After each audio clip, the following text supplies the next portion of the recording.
The man was transported into a comic book world, and there, he finally met the goddess he had always dreamed of. But because he knew the original story, he understood one cruel truth. As he was now, he could never protect her. So to make sure she could live a happy life, he decided to become her personal villain. Your little prank is about to end, Egostic. You did well this time. No wonder I accepted you as my rival. I don't need your approval, you worthless piece of trash. So you're the one who kept ruining my games and standing in my way.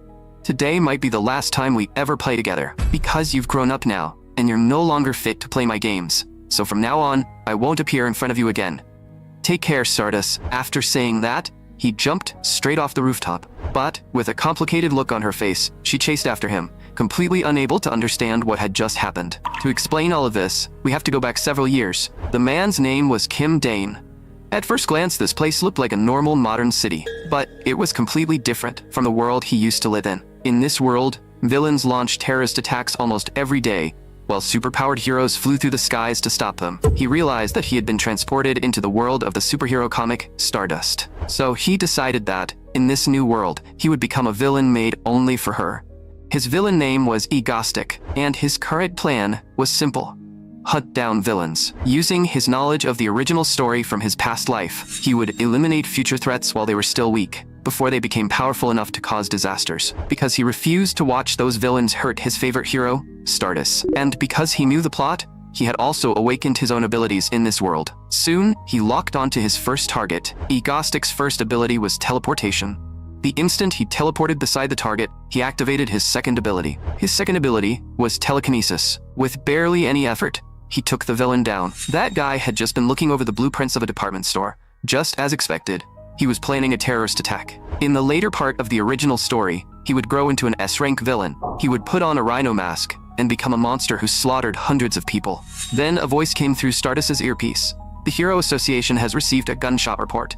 Please reach the scene within 5 minutes. Before leaving, Egostic left behind his personal symbol. A while later, the Hero Association confirmed that the dead man was the C-rank villain, Rhino. Based on the way this crime was carried out, it was likely the same person who killed the A-rank villain Enzodia and escaped before. Stardust swore that she would catch him with her own hands. After that, the news quickly spread online. An unidentified C-rank villain had been killed, and the killer was another villain. Some people said that if he only hunted other villains, didn't that basically make him a hero?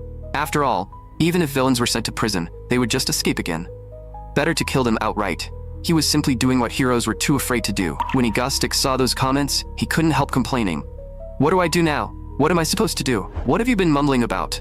Keep it down, asked Tanso-in, a super intelligent ability user. Because he had killed a villain before, everyone actually thought he had done something good. At this rate, Egostic's image would only keep improving. And if that happened, what would people think of the hero trying to capture him? Public opinion towards Stardust would become terrible. So, he had to stop this. He had to make everyone understand that Egostic was a true supervillain. And that was how the villain Egostic made his official debut. He loaded himself with explosives and prepared to move out. His target was a 111-story observation tower, a place famous for the breathtaking view everyone had been waiting to see. Then, a voice rang out through the broadcast system. Hello everyone, I'm the villain Egostic. I'm the one who recently killed Rhino and Enzodia. I won't waste your time with boring explanations. Can you see it? I've planted bombs on both sides of the observation tower, and I've started a live stream. Now, let the game begin. If there's a villain on the stage, then of course there has to be a hero too. The hero in charge of this area, Stardust. Hurry up and get over here. Finally, he adjusted his robe, pants, cape, and mask. He was even a little excited because he was finally about to meet her in person. This was no longer a comic. This was reality. And she was the A-rank hero, Stardust. When he first arrived in this world, he had prayed to God, begging to be sent back to his original world. But the moment he saw Stardust here, he understood that this really was the world of Stardust. In other words, if he became a hero, he might have a chance to stand by her side. He had read Stardust countless times, so he knew the truth better than anyone. Even if he became a hero, he still wouldn't be able to protect her. If he wanted to keep her safe, there was only one path left. He had to become her personal villain. You'd better not make any sudden moves. My subordinate is controlling the live stream, and he also has a remote detonator, so don't even think about solving this with force. What do you think of the stage I created for you? Stardust was so furious that she cursed him as a lunatic and ordered him to release the innocent people immediately, so she could punch him a few times and throw him in prison. Since that is the request of Stardust, the very symbol of justice. Of course, I'll let them go, but simply letting them leave like that would be far too boring. Right now, if anyone presses the down button in the elevator, the bomb on the opposite observation tower will explode. There are 30 minutes left before the bombs go off. So, before then, everyone had better hurry up and press the button. After all, none of you know each other. If strangers die, it won't weigh on your conscience, right? Stardust was furious, but there was nothing she could do right away. I want everyone to see just how selfish humans really are. This is my game, the game of Agnostic. The people inside the observation tower were all thinking the same thing. If the people on the other side pressed the button first, everyone on their side would die. And even if they didn't press it themselves, there was no guarantee the other side wouldn't. Stardust knew that even if she rushed in and took Agnostic down instantly, if there were other detonators elsewhere, countless people could still die. So, she immediately questioned him. Is it really fun to treat people like toys? What's fun isn't them. It's you, Stardust. You are one of the few A-rank heroes who truly believes in justice and conviction, and you would never compromise with evil. Honestly, I respect you. Stardust had no idea what he meant by that. In reality, Kim Dane simply wanted to praise her in front of the entire nation. Since you look so helpless, I'll give you a chance to join the game too. I'll connect you with all the people desperately waiting for a hero. If you can convince them not to press the button before the 30 minutes are up, then the bombs won't explode. Stardust asked how she was supposed to believe him. Agnostic simply replied that it was still better than doing nothing, wasn't it? After saying that, Kim Dane disappeared from the spot. The next second, every drone and camera turned toward Stardust. Stardust began persuading the crowd. I am the A-rank hero, Stardust. I believe every person has conviction in their heart. And this was exactly what Kim Dane wanted. He wanted everyone to remember that the one creating fear and chaos was the villain. All she had to do was keep shining, just like she was now. This entire stage had been prepared for her. Stardust's speech successfully convinced everyone. In the end, the bombs did not explode. Kim Dane seized the chance to appear again and deliver his classic villain parting speech. Those selfish people didn't press the button to save their own lives. How is that possible? In this situation, someone should have pressed it. There should have been at least one selfish human being like me. Humans can't possibly be that selfless. But Stardust refuted him right away. Humans are not as selfish as you think. Not everyone can be completely selfless. But human nature is good. Kim Dane put on the posture of a defeated villain and pointed at Stardust. This happened because of you. You were the reason they came together. In the next game, I will win. The moment Stardust's fist came flying toward him, Kim Dane's body slowly faded away. The last thing he saw was her eyes, burning with justice. The rescued civilians began chanting Stardust's name. Meanwhile, Kim Dane teleported to another location. The moment he arrived, his whole body collapsed to the ground. Because his teleportation had a deadly side effect, the damage his body suffered was proportional to the distance he traveled. Looks like he would be stuck in bed for at least 2 days. Then a voice suddenly came from nearby. Didn't I tell you not to wear that hat? It looks hideous, like something a third-rate villain would wear. Quick, give me some water. I'm dying here. His way of drinking water was a little strange, but at least he managed to drink it. Meanwhile, a breaking news report was airing. Villain appears, 0 casualties. That bastard Agnostic actually played games with human nature, she thought. Next time I'm definitely catching him. At the Korean Hero Association, a meeting was being held. Because a major incident had just taken place. In front of the entire nation, the A-rank villain Agnostic had caused a massive scene. Next came the analysis of Agnostic's profile. Agnostic, male, wears a mask, and the mask appears to weaken people's ability to perceive him. We've seen all of this information already. Just move on to yesterday's case. He used teleportation to attach bombs to the outer wall of the building. According to the forensic and site analysis, that bomb had enough power to destroy the entire observation deck. A high-performance handmade bomb like that. Did he really make it himself? And what about the hacking incident? Still no leads? We still don't know how the enemy bypassed the latest defense system. Judging from the livestream, no hacking-type ability user was found at the scene. In other words, Agnostic may have a highly skilled technical assistant working with him. Those bombs may have been made by that person. By the way, he also seems to have a very strong obsession with Stardust. That can also be seen from the messages he left for her at the crime scenes. The president of the Korean Hero Association, Park Junho, looked at Stardust and asked, "You met him face to face. What was your impression?" Stardust believed he was a lunatic who messed with people's minds. On top of that, he had the ability to plan large-scale terrorist attacks. Without question, he was a real villain. 2 days later, in Kim Dane's room, because of the side effects of his power, he was still lying there half dead. since he was thirsty. He barely managed to get up for water. "Bro, did you drink straight from the bottle again?" Kim Dane immediately denied it. "No, I did not." Han So-in was the girl who kept calling him bro. In the later part of the original comic, she would grow into an S-rank villain and a genius hacker. That was exactly why Kim Dane kept her by his side now. "Bro, this is my house. Why do you keep treating it like your house?" Kim Dane shot back. "Didn't I pay living expenses?" Han So-in lived in an underground home. She reminded him again that when he drank water, his mouth was not allowed to touch the bottle. "Got it?" Kim Dane patted her on the head and said he understood. But compared to that, something serious had just happened. "Didn't you mention a woman named Lee Subin last time? She's my assisted candidate, the woman who's been active online. You said she seemed to be a fan of Egostic." The TV showed that she was at the scene. Egostic's followers were kidnapping hostages and committing crimes at that location. They had also planted bombs inside the building.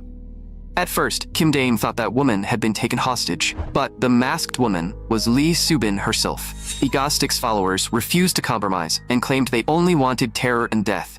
The police had already suffered 3 casualties, and there were still 300 hostages inside the building. "Seo-in, our rule is that we never kill ordinary people, so these guys have to be dealt with. Seo-in, you'll help me, right?" The girl said she would decide after seeing how he performed. Outside the building, Stardust requested permission to enter, but her superiors ordered her to wait in place. If she rushed in recklessly, the criminals might shoot the civilians. Stardust believed this was all Egostic's fault. In the past, crimes like this were usually committed only by superpowered villains. There had never been a villain who combined superpowers, bombs, and hacking like this. Because of the way Egostic had pushed her into a corner, he had given other criminals inspiration. She never expected copycats to appear the very next day.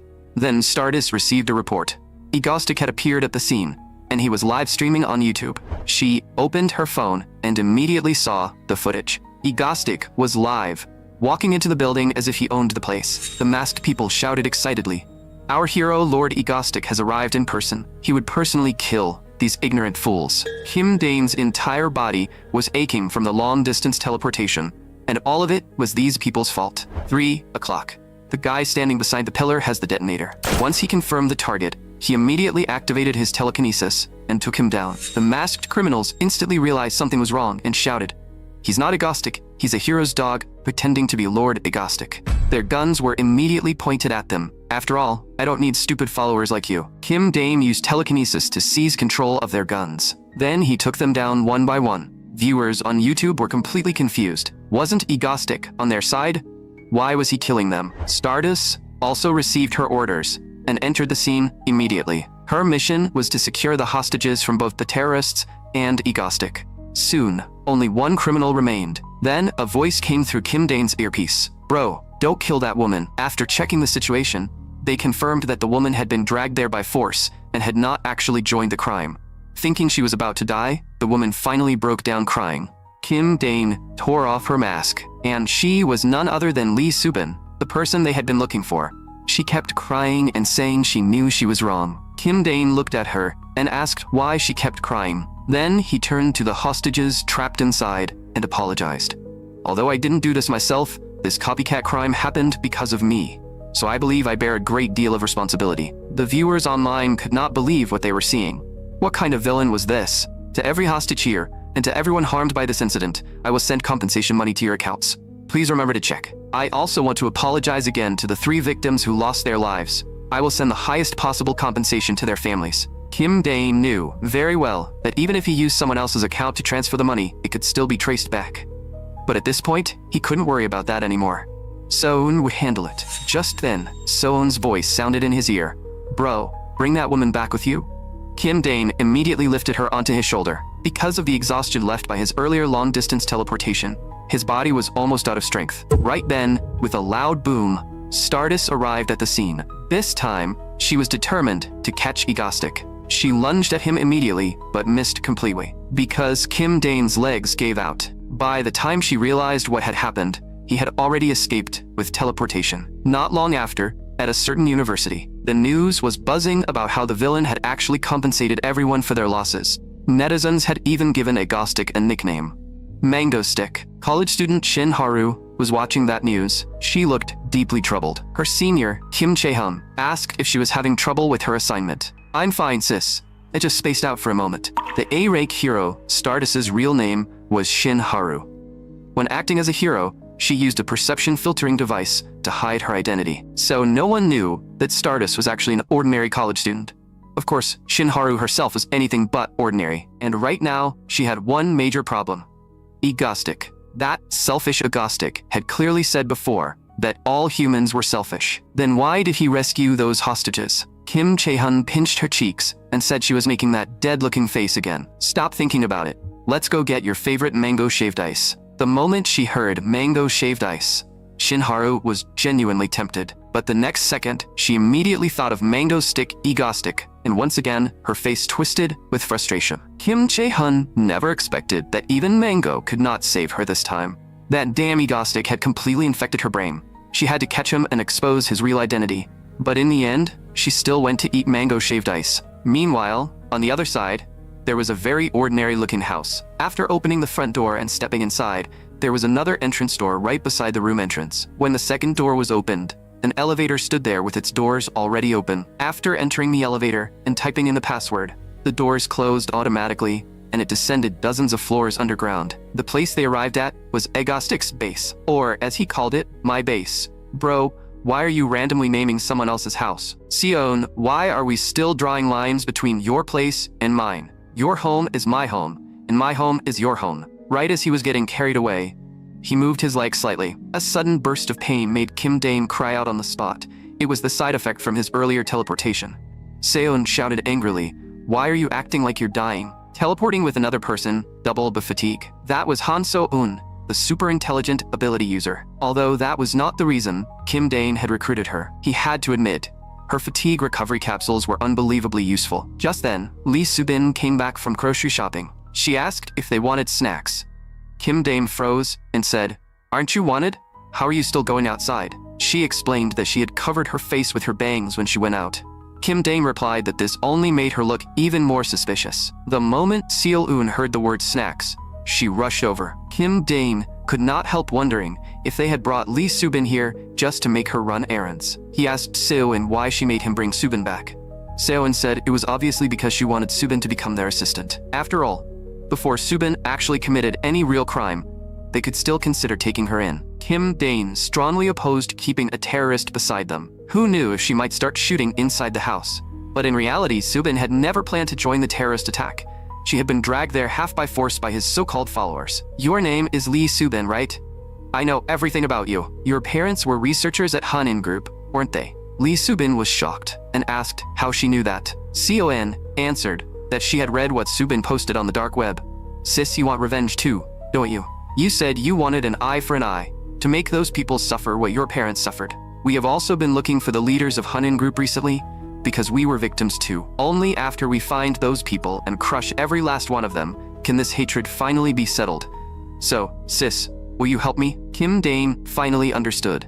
This woman, just like Seun, was also a victim of Hanin Group. When he had recruited Seoin as his helper, he had also convinced her by promising to help her get revenge. Of course, he also did not want Seoun to become the S-rank villain she became in the original story. As for Lee Subin, she never appeared in the original work, so she was probably just a minor character with no real role. That also meant she was likely not too dangerous, though he still did not know how useful she would be. The two girls, bound by the same pain, hugged each other and burst into tears. Kim Dane was almost unable to keep up with how fast their emotional connection was developing. And, from that moment on, Seo-eun's fake boy persona had completely fallen apart. That was right. Seo-eun had actually been pretending to be a boy all along. Kim Dane decided it was better not to get involved and simply lie down to rest. Meanwhile, somewhere else, a man was forcing a woman to eat with him. "I just like you. Do you really have to look that miserable?" Then a police officer arrived and said someone had reported him for using violence, so he needed to come to the station. The man immediately ordered him to get lost. The officer said coldly, "That is resisting arrest. I'm taking you in." The man sneered, "You're just a cop. What are you so proud of?" Then he activated his power. He teleported the officer straight to a rooftop. Then he kicked him off the building. That man was the A-rank villain Kim Hak-chel. In the original story, this villain was actually more popular with the public than heroes, which left the heroes confused and depressed. And that led to the future supervillain she would become. The S-rank villain, the White Witch Han So-eun. Her opponent was still Stardust, but the current Han So-eun was nowhere near that stage yet. Right now, just because Kim Dae-in drank a little of her orange juice, she was already yelling at him. Lee Soo-bin quickly explained that she had been the one who finished it, and said she would buy more later. Once Seo-in heard that it was her sis who drank it, she immediately said it was fine. Kim Dae-in finally understood. This girl only acted like this toward him, so he teased her on the spot. "Seo-in, did you finally give up pretending to be a guy?" That one sentence made her face turn bright red. Han So-eun was a super intelligent ability user. She was also the only survivor of Haneun Group's Enlightenment Project. Haneun Group had carried out illegal experiments on hundreds of children. One day, an unexpected side effect appeared in one of those children. Everyone involved died, except Seo-eun. She dragged her injured body out of the facility and hid underground. There, she built the base they were using now. After that, she lived alone for several years, until Kim Dae-in found her. At the time, she was still extremely guarded. Kim Dae-in asked her, "Don't you want revenge on them?" "Han So-eun, I happen to need your help. I didn't come here to hurt you. I came here to save you." In the original story, her twisted desire for revenge turned her into an S-rank villain in the future, and she eventually died. So, Kim Dae-in absolutely could not let her become a villain, although she was already his accomplice now, which technically made her something like a villain. He still had to guide her toward the right path. But this girl really had no manners. She looked at him and snapped, "What are you staring at? You wouldn't understand even if you looked." As for Lee Soo-bin, she had lost her researcher parents, but taught herself enough to enter a prestigious university as a computer science major. In the future, she could probably help Seo-eun quite a bit. She was a character Kim Dae-in did not know from the original story, which made him a little suspicious. But most importantly, her cooking was incredible. Then Seo-eun took out a stick-on location tracker. Kim Dae-in asked why she had made a location tracker. Seo-eun asked back, "Bro, did you forget what our real job is? The next villain you need to deal with is exactly who this tracker is for." The B-rank villain Kim Hak-chul has teleportation powers. He can only teleport short distances, but his teleportation has no side effects, so he can use it almost endlessly. And since you can't trap him with telekinesis either, he's extremely annoying. The harder an enemy is to deal with, the earlier we need to remove him. Kim Dae-in complained, "Do you have any idea how exhausting teleportation is for the mind and body?" So-in ignored the whining and told him to stop talking and get to work. Soon, Kim Dae-in arrived on the rooftop of the target building.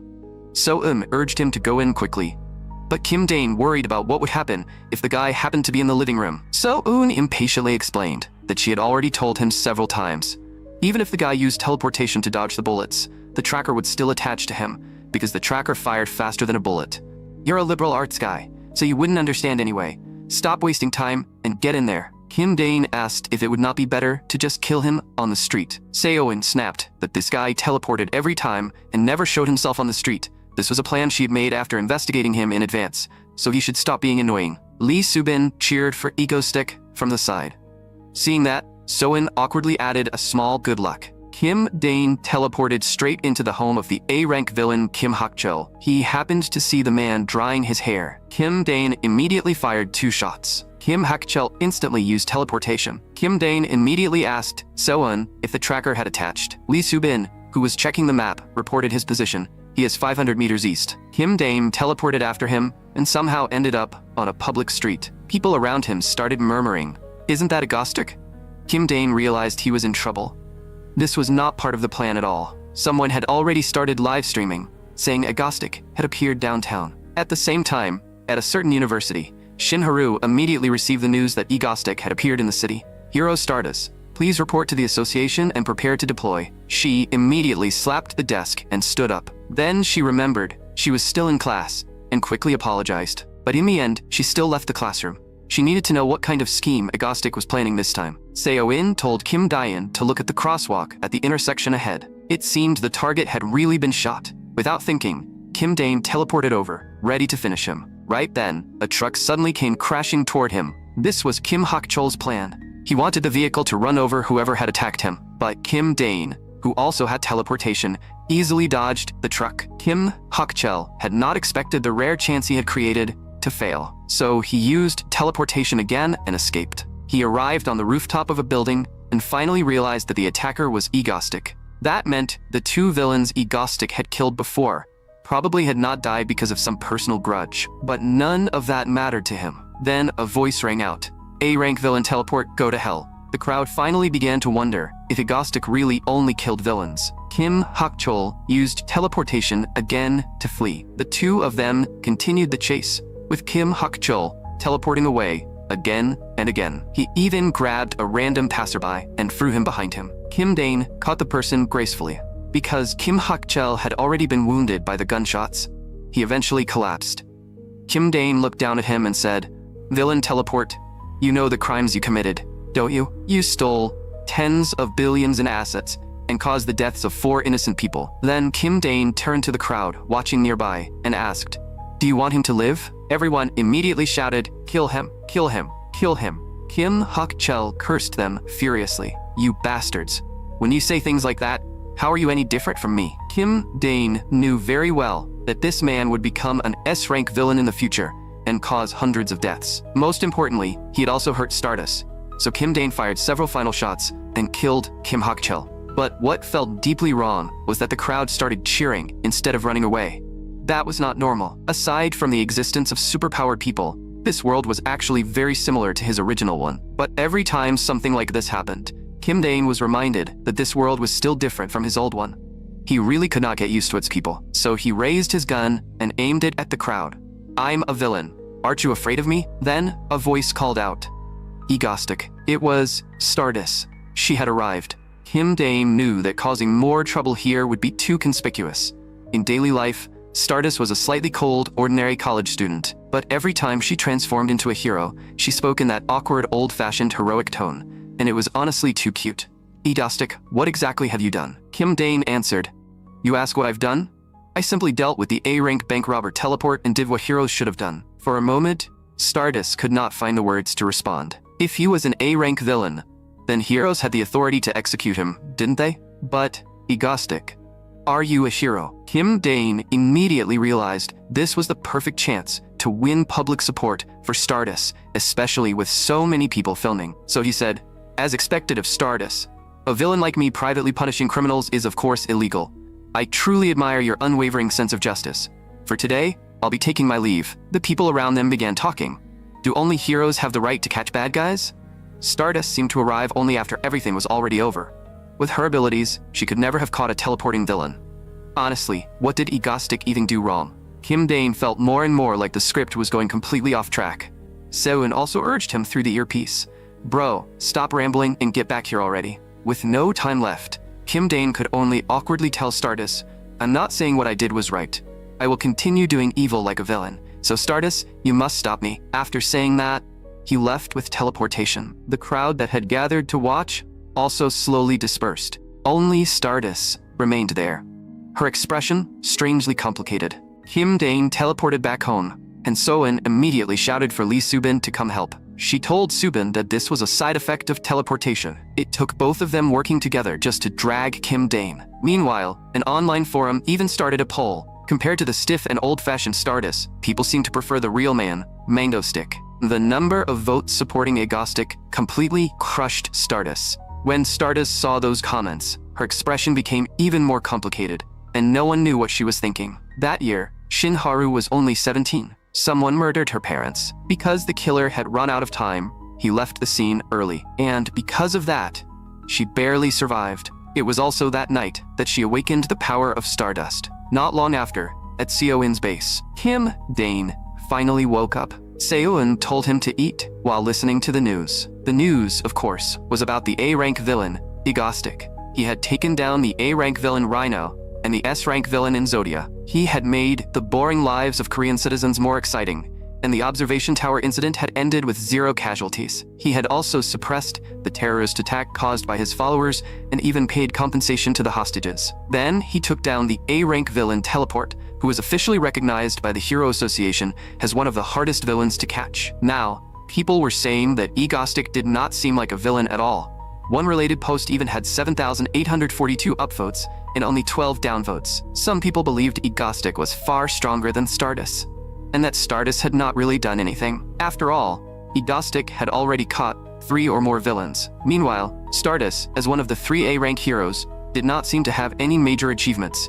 Shadowwalker and Frostblade had both saved dozens, even hundreds of people. Compared to them, Stardust really seemed like she had done nothing. And now, Agostic even had his own fan forum. Kim Dane could not understand these lunatics at all.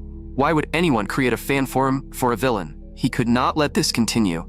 He had to prepare the next crime immediately. He had to make everyone understand who the real villain was and who the real hero was.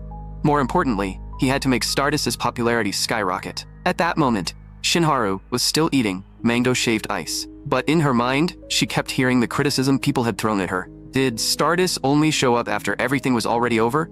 With her strength, she could never catch a teleporting villain anyway. Compared to heroes who only gave villains light punishment, the citizens preferred Egostic, who killed villains directly. She could not understand why she was being criticized when she had worked so hard. She slapped her cheeks, trying to pull herself together. Then, a voice asked what was wrong. It was her senior, Kim Chae-hyun. She told Shinharu that the weather was so nice, so she should take a break once in a while. Then she pulled out her phone, wanting to show Haru something interesting. It was something that had become extremely popular lately. Egostic's official fan forum, the Mango Crew. Apparently, everyone had been really into Egostic lately. Shinharu never expected that even Chae-hyun would like that guy. And the bigger problem was that Egostic was live streaming right now. Shinharu immediately received a message. This time, Egostic had once again called out Stardust by name. The association told her to report in immediately, then head to the scene. Haru could only say goodbye to Chae-hyun and leave. This time, she would definitely catch him. The location was a remote railway. Kim Dane was live streaming from there. As expected, the viewers were extremely hyped. After all, he had recently received a lot of messages saying people liked him. Some even said he was not a villain, but actually a hero. There was even an official Egostic fan forum now, the Mango Crew. But everyone, aren't you misunderstanding something? I am a villain. The train is about to arrive. Stardust, are you watching? The chat instantly filled with question marks. Then one comment appeared. Even at a time like this, he's still calling for Stardust. That's true love. The rules of the game are simple. Will she choose to save one person or 5 people? Or will she sacrifice the few for the greater good? If you pull the lever, the people on the other side will have to say goodbye. And if you try to save all of them, I will blow up this train immediately. You only have one choice. At that moment, Stardust finally rushed onto the scene. For a moment, she did not know what to choose. If she tried to save them all at once, the passengers on the train would be in danger. She had to find a way to save everyone. But the train was already about to come crashing through. The crowd believed that saving 4 people was obviously more important than saving 1. But Kim Dane knew Stardust was not that kind of person. She chose to charge straight toward the train. At that moment, the one controlling the train was Lee Subin. Kim Dane put on an exaggerated act and shouted, "What is Stardust doing? She'll be crushed if this keeps up. Why is she trying to get herself killed?" Someone commented that this guy really was a total tsundere. Stardust managed to stop the train, but its speed was still increasing. That was because Lee Subin, who was controlling the train, had fainted from fear. Still, so far, everything was going according to plan. If not for the fact that Shadow Walker acted at night, Kim Dane could have carried this whole thing out more comfortably after dark. But secretly preparing a crime in broad daylight required him to watch out for far too many things. After putting all of this together, Kim Dane even felt a little proud of himself. In the original story, Stardust would become depressed after defeating villains, but she would also grow stronger through those battles. Now Kim Dane had already taken those villains out for her, ahead of time. But without this crisis, she would lose her chance to grow. That was why this train incident was the training ground Kim Dane had prepared for her. Of course, on the surface, he still had to act innocent and make everyone believe this had not been intentional. But in reality, every bit of it had been intentional. Stardust's powers were strength and flight. But both of them were still missing that final 2%. And because of that tiny gap, she had not yet become a complete A-rank hero. Technically, she should not have been able to stop this train. But what no one else knew was that Stardust's true power was not just strength and flight. Whenever she faced a real crisis, her power would surge explosively in an instant. That was why Kim Dane believed she should be able to stop the accelerating train. But right then, Lee Subin suddenly passed out. No matter how many times Kim Dane called her, she could not hear him. This was completely outside his expectations. If even one hostage trapped on the tracks died, the whole plan would be ruined. And Stardust would definitely fall onto the path of despair, just as Kim Dane had no idea what to do. Stardust's power suddenly surged again. When the train was only one step away from the hostage, she stopped it with brute force. And in that moment, she finally broke away from her original path of despair. After successfully holding back the train, Kim Dane could not help shouting, "Nice job!" But he immediately caught himself and changed his words. she actually stopped it. The result was not exactly what he had planned, but she still solved the double bind in her own way. Some viewers in the comments wondered why Agostic had just shouted "nice job," but overall, public opinion had completely shifted toward Stardust. This incident finally improved her reputation, and that was exactly the reaction Kim Dane wanted. He looked into the livestream camera and said, "Did you all see that? That is the hero known as Stardust. As long as she wants to save people, she will keep growing stronger." After using up all her strength, Stardust finally collapsed. Seeing that, Kim Dane quickly teleported over to check on her. She barely opened one eye at the very end and saw that the person standing before her was Agostic. "Well done. This time, you win. I'm leaving now, so get some rest." After saying that, Kim Dane gently closed her eyes with his hand. Then this criminal act ends here. Thank you all for watching. And with that, the live stream ended. But the viewers were all left wondering about that strange atmosphere between the two of them.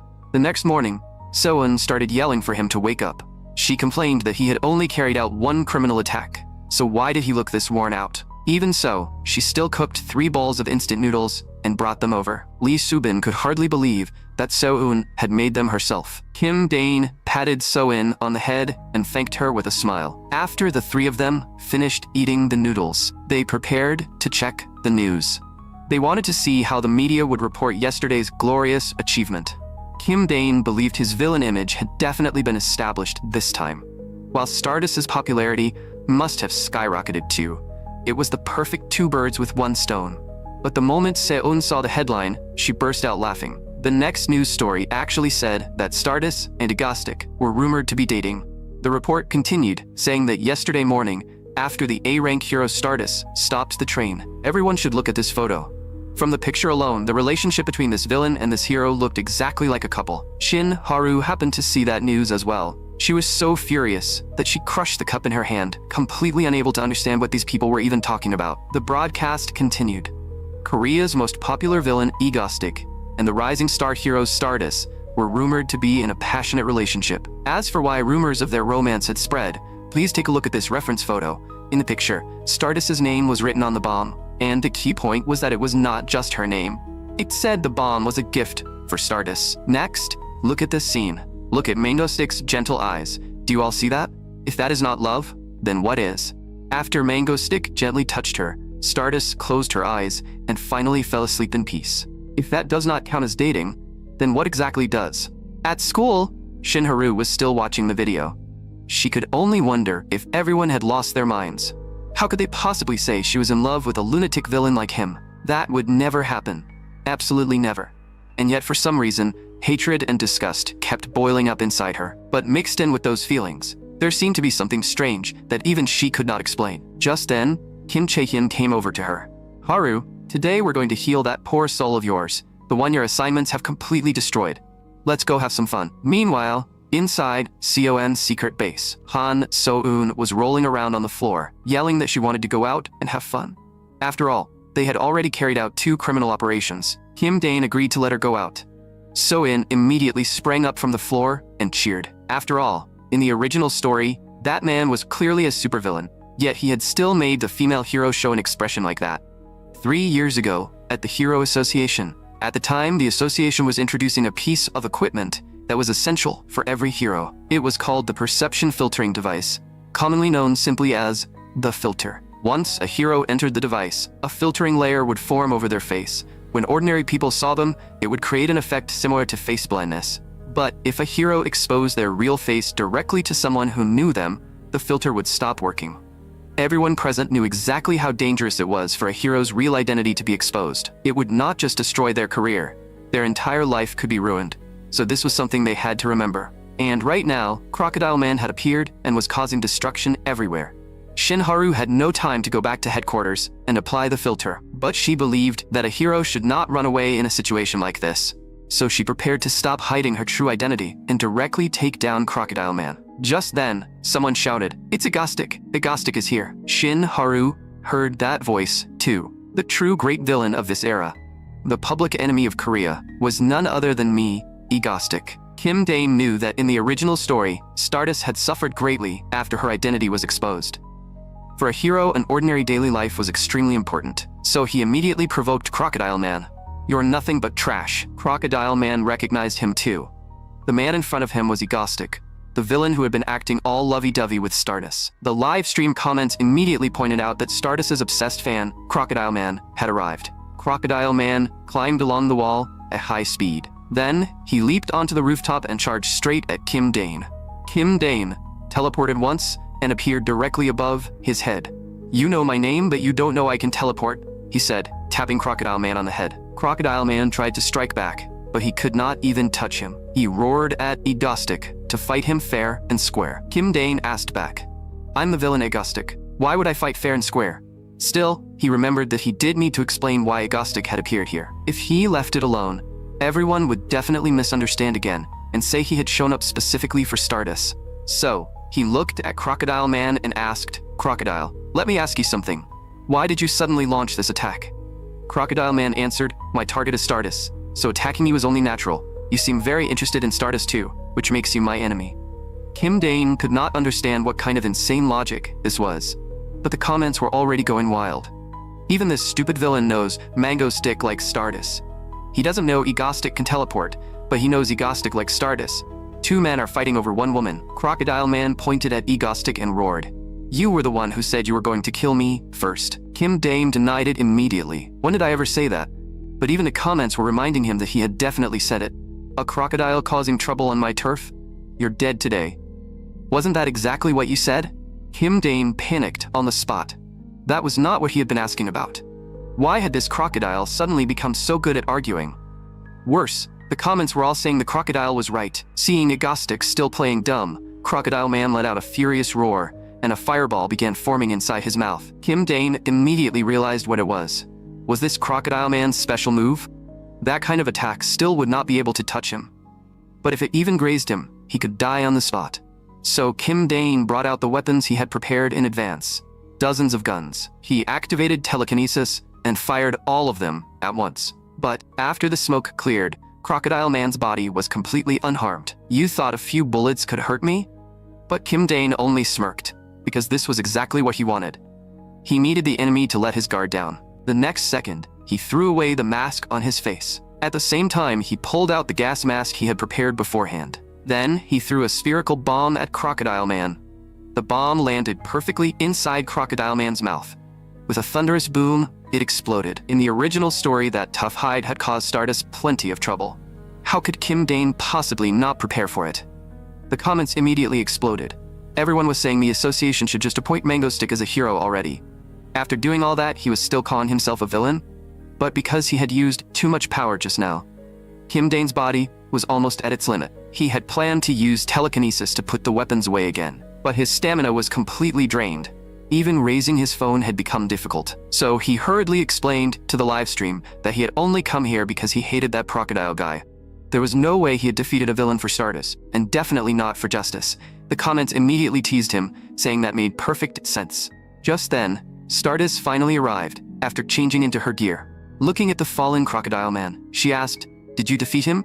Kim Dane answered, "He was in my way, so I got rid of him." Stardust immediately questioned him. "Why?" Kim Dane answered coldly, "Because he loudly claimed that you and I were acting all lovey-dovey, and that annoyed me." After that, Kim Dane turned off the audio on the livestream. Then he quietly said to Stardust, "Stardust, don't ever show your real face in front of people like you did today. Once your identity is exposed, your life will become a nightmare." Before Stardust could understand what he meant, Kim Dane turned back to the viewers and announced, "That's all for today's livestream. There will be a major event next month, so stay tuned." The comments immediately demanded to know what the two of them had talked about while the sound was off. But before Stardust could say anything, Kim Dane teleported away. After returning to Seoin's base, Kim Dane coughed up several mouthfuls of red liquid, and his whole body looked far more haggard. The next second, he collapsed unconscious inside the base. Meanwhile, Stardust picked up the mask Kim Dane had left behind. She could not help murmuring, "How does he know what I'm thinking?" After returning home, Shin Haru checked the news online. The headline read, "The A-rank villain Crocodile Man, who caused chaos at the ice cream festival, has been detained." After being subdued by Egostic, he was transferred to the Eastern Superhuman Detention Center. Egostic, an A-rank villain himself, arrived faster than anyone else. Is he really still a villain? By now, he even had a group of die-hard fans. Shin Haru felt a headache coming on just from reading it. She slowly realized that aside from herself, everyone seemed to like Egostic. even the ice cream vendor. But back then, Egostic had said something to her. Don't ever show your real face in front of people like you did today. She could not help wondering. Were the others right? And was she the only one who was wrong? Meanwhile, Kim Dane was still unconscious on the other side. Seo-in blamed all of it on Stardust. And while she was still complaining, Kim Dane finally woke up. Why do all of you look like someone died? Seo-in immediately hugged Kim Dane and burst into tears. Only then did he realize that he had been unconscious for 3 full days. The reason was simple. He had used teleportation and telekinesis far too many times in a row. With red eyes, Seo-in told him that from now on he had to take better care of his body. Kim Dane never expected this girl to actually cry for him. Looks like all those games I played with her worked for nothing. Lee Subin also could not help asking why he had been in such a hurry to deal with Crocodile Man. Anyone who did not know better would think he was a hero. Seo-in followed up as well. He kept saying he was a villain, so why did he keep doing things like that? Kim Dane explained that if he had not stepped in back then, Stardust would have come forward herself, and that would have been truly dangerous. Once a hero exposed their real face, their personal information could be dug up.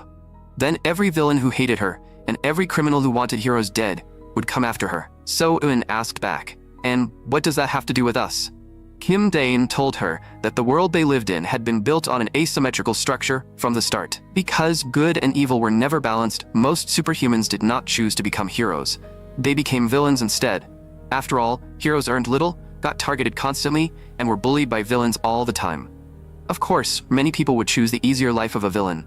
Just look at Korea's A-rank heroes. There are only Stardust, Shadow Walker, and Frostblade.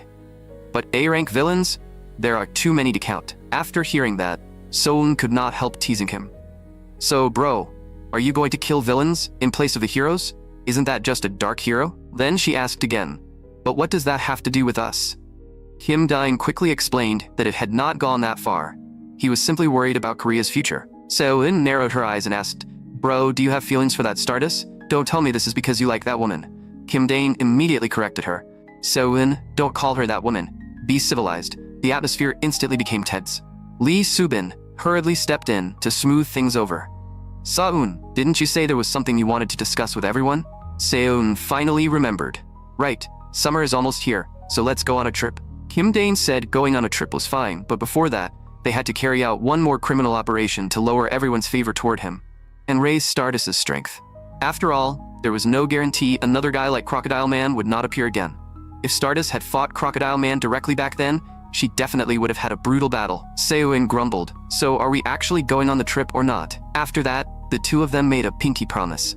Only then did Seo-in go off to pack her luggage. As for the next criminal operation, Kim Dane had already thought up dozens of plans. The observation tower incident and the train incident had both taken place on land. So this time, they would choose either water or the sky. Kim Dane thought it over and over. Finally, he found his answer. He seemed to have just seen news about a plane falling from the sky. Seo-in and Kim Dane both let out a cold laugh at almost the same time. Not long after, inside a plane flying somewhere else, a group of passengers were chatting and laughing inside the cabin. But the next second, the cabin lights suddenly went out. At first, no one really cared. Some even thought the sky looked clearer with the lights off, making the trip feel even more atmospheric. Just then, a voice suddenly rang out. Hello everyone, this is the greatest quiz show ever held at 25,000 feet in the air. Welcome to the self-show live stream. One of the passengers immediately questioned the flight attendant.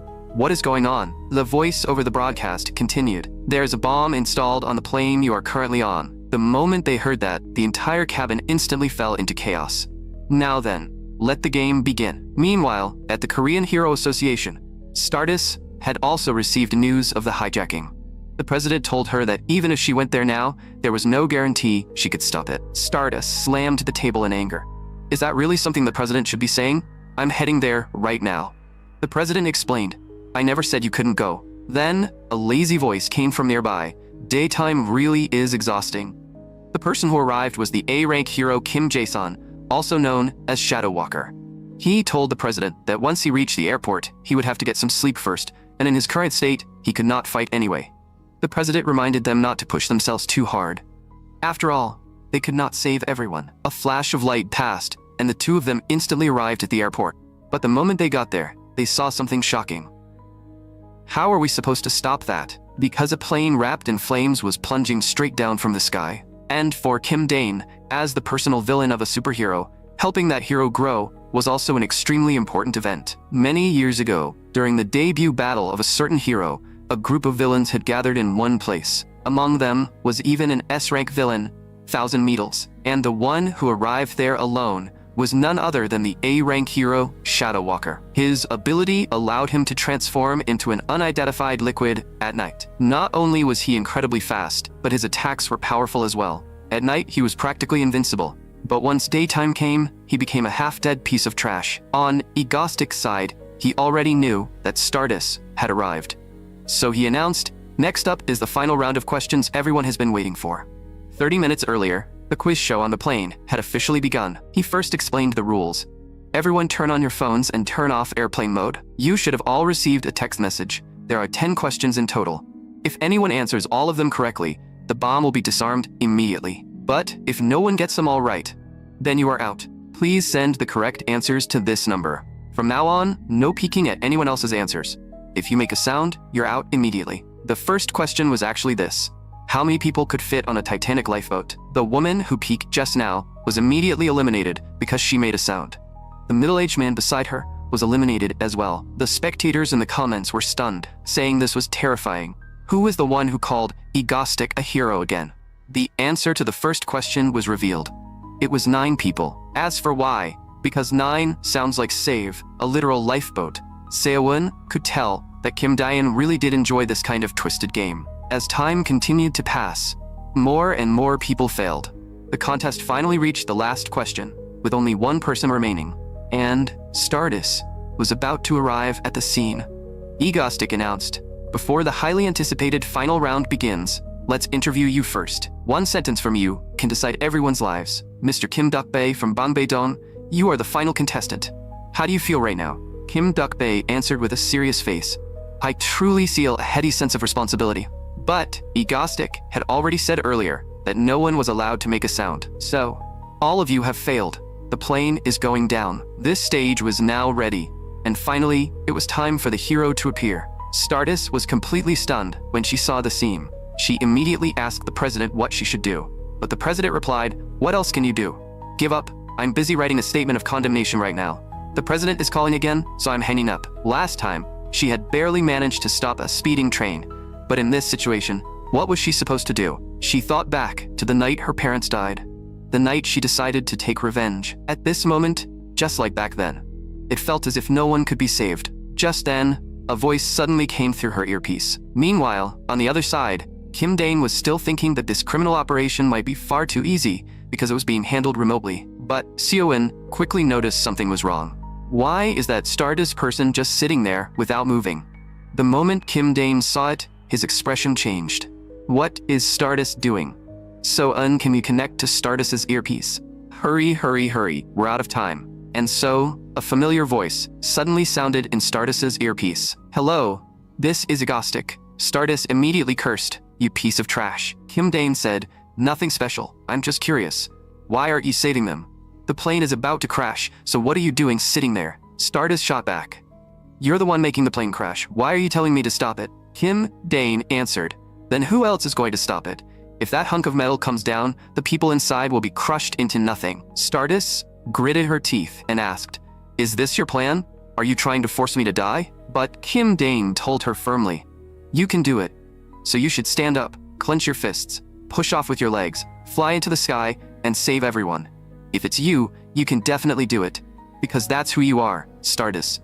Stardust had no idea what this lunatic was talking about. Kim Dane continued, "How could I ever try to kill you? Without you, I would just be some ordinary villain anyone could find anywhere. You are the one who made me who I am." When Stardust heard that, she froze for a moment.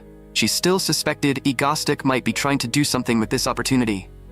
But this time, she decided to play along for now. Then, she launched herself toward the falling plane. If she simply watched those people die, she would live with that guilt for the rest of her life.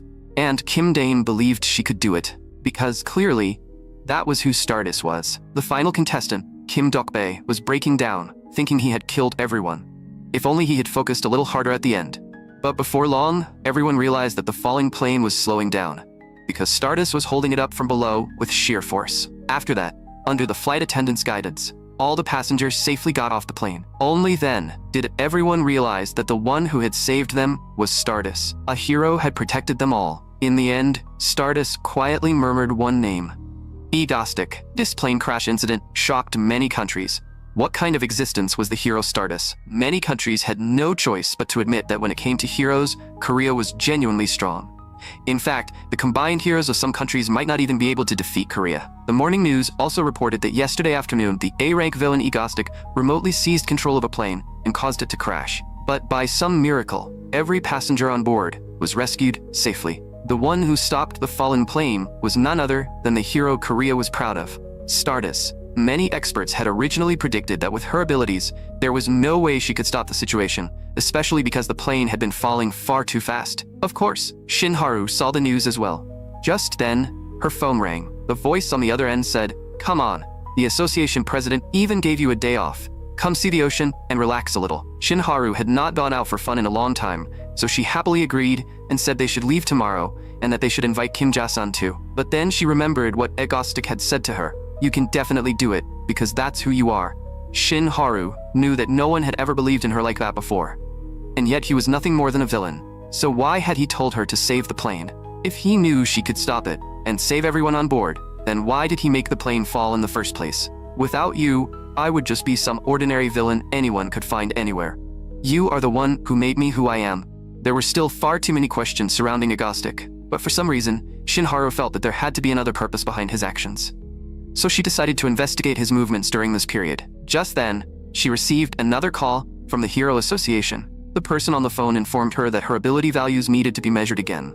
On the other side, Seoin was already so excited she could barely sit still. The day of the trip she had been waiting for had finally arrived. This was also Kim Dane's first real break since arriving in this world. Enjoying himself once in a while probably was not such a bad thing. But not long after they set off, they got stuck in traffic. To make things worse, the car's air conditioner had broken on the very day of the trip, and all of them were roasting inside. So-eun could not help complaining. "Bro, can't you just teleport with the whole car?" Kim Dane immediately replied, "The side effects would kill me on the spot. Let's solve this at a rest stop first." Seoin grumbled that they should have just taken the train. Kim Dane rejected that right away because they had way too much luggage. Just then, Seoin noticed something strange beside her. Those were not vacation supplies at all. They were firearms Kim Dane had prepared in advance. Kim Dane explained that no one knew what might happen on the road. So-eun shouted on the spot, asking what kind of trip this was supposed to be, and then started making a scene inside the car. Not long after, the group finally arrived at the beach. Lee Subin thoughtfully bought drinks for everyone. With her face slightly red, she said, "I've always been really grateful to you." Kim Dane was confused. "Grateful for what?" Lee Subin answered seriously, "For everything. First, thank you for saving me. And thank you for always treating me so well." But Kim Dane said, "What are you talking about? I'm the one who should be thanking you.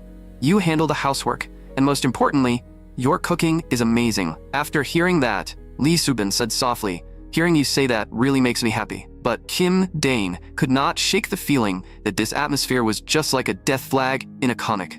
Was she about to betray him? He even started wondering if something had been slipped into that drink. Meanwhile, at the Korean Hero Association, two staff members were discussing the results. "I don't think we measured it wrong. According to the data, she should not have been able to stop that plane." The other person said, "That's exactly why the data must be wrong. Did we fail to measure her true strength from the beginning?" But Stardust knew the ability test data had not been wrong. After stopping that seemingly impossible disaster, her strength had clearly increased. The staff members were shocked by what they were seeing. Back at the beach, Lee Subin handed Kim Dane another drink and said with a blush that she had always been grateful to him. Kim Dane thought she might really be about to betray him, so he forced himself to stay calm and said, "I'll be counting on you from now on too." So-eun could not help complaining from the side. "Are you two just going to leave me here and flirt with each other? What a lovely sight." Lee Subin hurriedly denied it. "Flirt? It's not like that at all. Since this was a group trip, of course everyone should have fun together." After hearing that, Kim Dane picked So-eun up. Then he threw her into the sea. Seo-in immediately shouted, "Water got in my nose." This was a rare moment of peace, and just like that, the three of them happily played by the sea. Meanwhile, somewhere else, someone asked, "Where is our unit attacking tonight?" The answer came back, "The Marriott Royal Hotel. This time, we're going big." And the place Kim Dane and the others had booked. happened to be the Marriott Royal Hotel as well. Even more importantly, the room had been reserved under Han Seun's name, and they had only booked one room. Seun thought it was fine because it saved money. Besides, it was a giant bed, so wouldn't it be better if they all slept together? Lee Subin also said it had been a long time since 3 people slept together, so it sounded nice. Kim Dane quickly reminded her, "Don't say it like that. The 3 of us have never slept together before." That night, Kim Dane kept thinking that nothing bad would happen, right? It would be great if nothing actually happened. With a loud bang, the door was suddenly kicked open. Kim Dane immediately activated his telekinesis and knocked the 2 intruders unconscious. He frowned. What was wrong with these people? When he opened the door and looked outside, he saw a group of masked men herding the hotel guests around. Kim Dane was speechless. Had they seriously run into a criminal attack?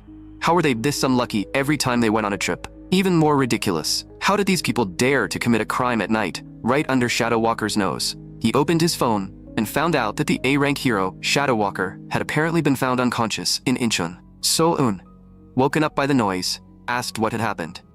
Kim Dane told her a criminal attack was happening inside the hotel. At this point, So-eun was already used to things like this. Kim Dane told Se-eun to wake Subin up and wait in the room while he went to the parking lot. He really had not expected to run into something like this during a vacation. Then he teleported outside. If he did not deal with this, there was no way they could leave. He never thought he would actually have to use his emergency backup mask. Kim Dane let out a cold laugh. He wanted to see which bastard had dared to ruin his vacation. Then he used teleportation again to deliver earpieces to So-eun and Lee Subin. Now they could begin. So-eun was confused. Why did bro look so happy? At that moment, most of the hotel guests had already been gathered together.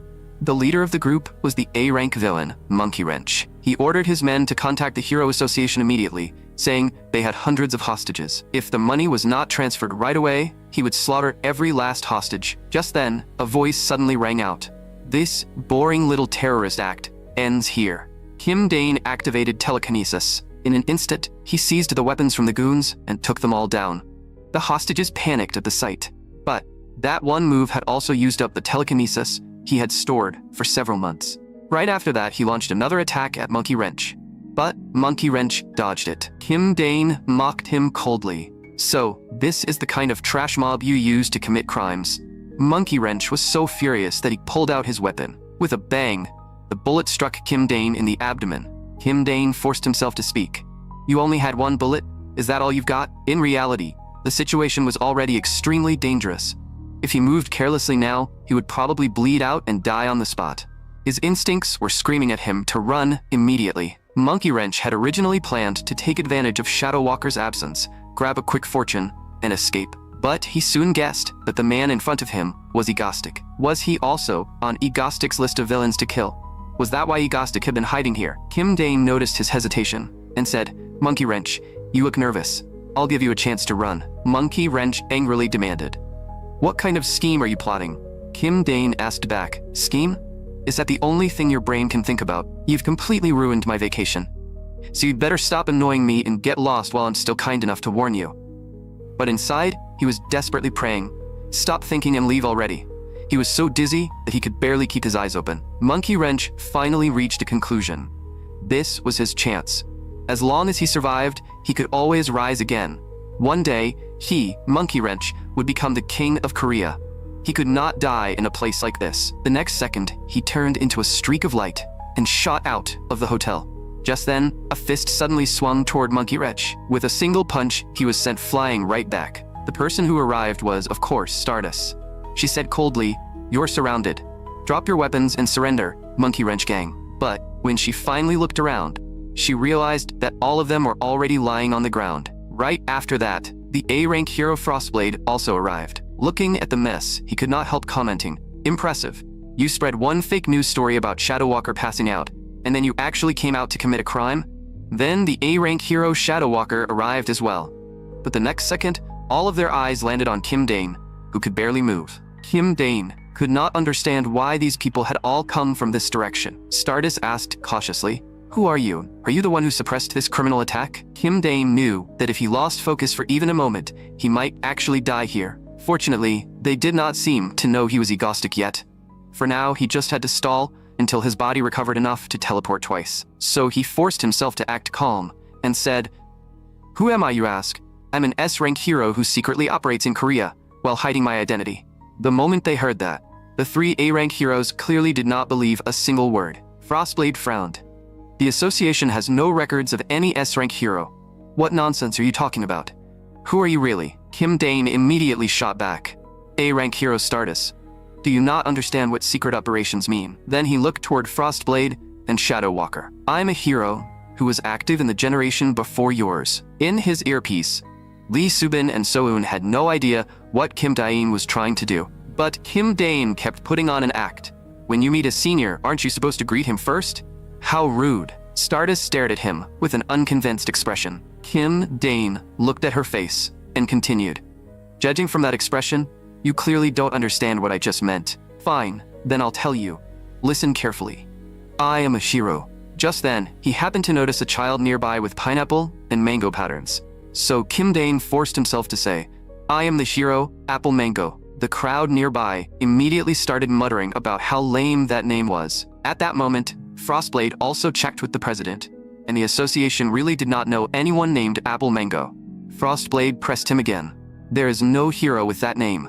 Who are you?" Kim Dane kept forcing himself to hold on. "You rude brats. I know your association president's real name used to be Park Man-chun. He only changed it to Park Junho because he thought the old name sounded too tacky. Go confirm it if you don't believe me." Everyone was shocked when they heard that. Even Kim Dane had not expected information from the original game to come in handy at a time like this. But soon, Frostblade said, "Our president says he doesn't know you." Someone in the crowd could not take it anymore and spoke up.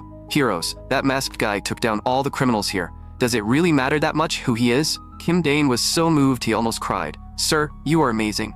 As long as he recovered just a little more stamina, he could escape." But the same man continued. "And he controlled weapons in the air to take down those bad guys. I think he's that guy from TV, the one called Ego something." The moment Stardust heard that, she immediately looked toward Kim Dane. Kim Dane could only pray in his heart, "Sir, please stop talking." Stardust narrowed her eyes. "No wonder I thought you were suspicious from the start. We'll capture you first, then confirm your true identity." Kim Dane prayed desperately in his mind. Just a little more time, just a little. Just then, Frostblade was the first to activate his ice ability and attack Kim Dane. Shadow Walker also moved behind him in an instant. Even Stardust charged at him from the front. But at that moment, Kim Dane's body still could not move. The injured Kim Dane was surrounded and attacked by three superheroes at once. At the final moment, a little of his stamina finally returned, and he immediately used teleportation. The next second, he brought Soeun and Lee Subin back to the car with him. Kim Dane immediately said, "Son, delete every record of our activity here right now, including the hotel entry list and security footage. If we get exposed, we're in trouble." At this point, Kim Dane had completely run out of strength. If he teleported to a hospital, he would definitely be caught, so they had to return to the base immediately. As Lee Subin drove, she ordered Soeun to take out the first aid kit and give Kim Dane emergency treatment. Soeun was clearly panicking, since this was her first time dealing with something like this. Lee Subin could only urge her to hurry. Right now, they had to leave this place immediately. Back at the hotel, Frostblade could not help complaining. "Seriously, it's my rare day off. Why won't these damn villains let people rest for even one day?" Shadow Walker said he was going back to sleep first. Kim Chae-hyun blamed herself. "This only happened because I dragged you all out for a drive." But Shadow Walker replied, "Even without you, she would have come anyway, right, Stardust?" Meanwhile, Lee Subin was driving like a maniac, flooring the accelerator until the car hit 220. The drivers nearby were all scared out of their minds. And Stardust decided that she had to investigate Egostic properly. One day, in his previous life, 19-year-old Kim Dane was reading the comic Stardust. The author tortured Stardust in every possible way, and somehow the story still ended just like that. That comic had pushed the useless protagonist formula to the absolute extreme. Before he knew it, Kim Dane fell asleep while reading. Then a brilliant light suddenly shone in the sky. Back in the recovery chamber of the secret base, Kim Dane was lying inside. Soeun stood beside him, her face filled with exhaustion. Lee Subin brought food over, but Soeun did not seem to have any appetite at all. The moment she saw Kim Dane like that, she could not stop herself from tearing up again. But just as Soeun was about to force herself to eat something, Kim Dane's weak voice suddenly sounded. "My dear Soeun, you can still eat right now? Your bro is about to die." It turned out that Kim Dane had woken up.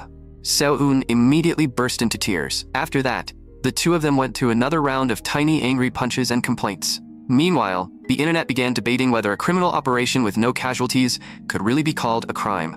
Shinharu knew very well that if she had not received Agostic's call, and if he had not pushed her to step forward, she would never have been able to stop that disaster. He seemed to have known in advance that her strength had increased. But how did he know? Maybe it was just a coincidence, but the fact that she had become stronger was real. There was also another suspicious point. The villains Agostic had killed were almost all ability users who could someday cause massive disasters, no matter how she looked at it.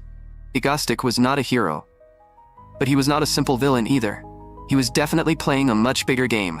So during his next criminal operation, she had to expose his true identity.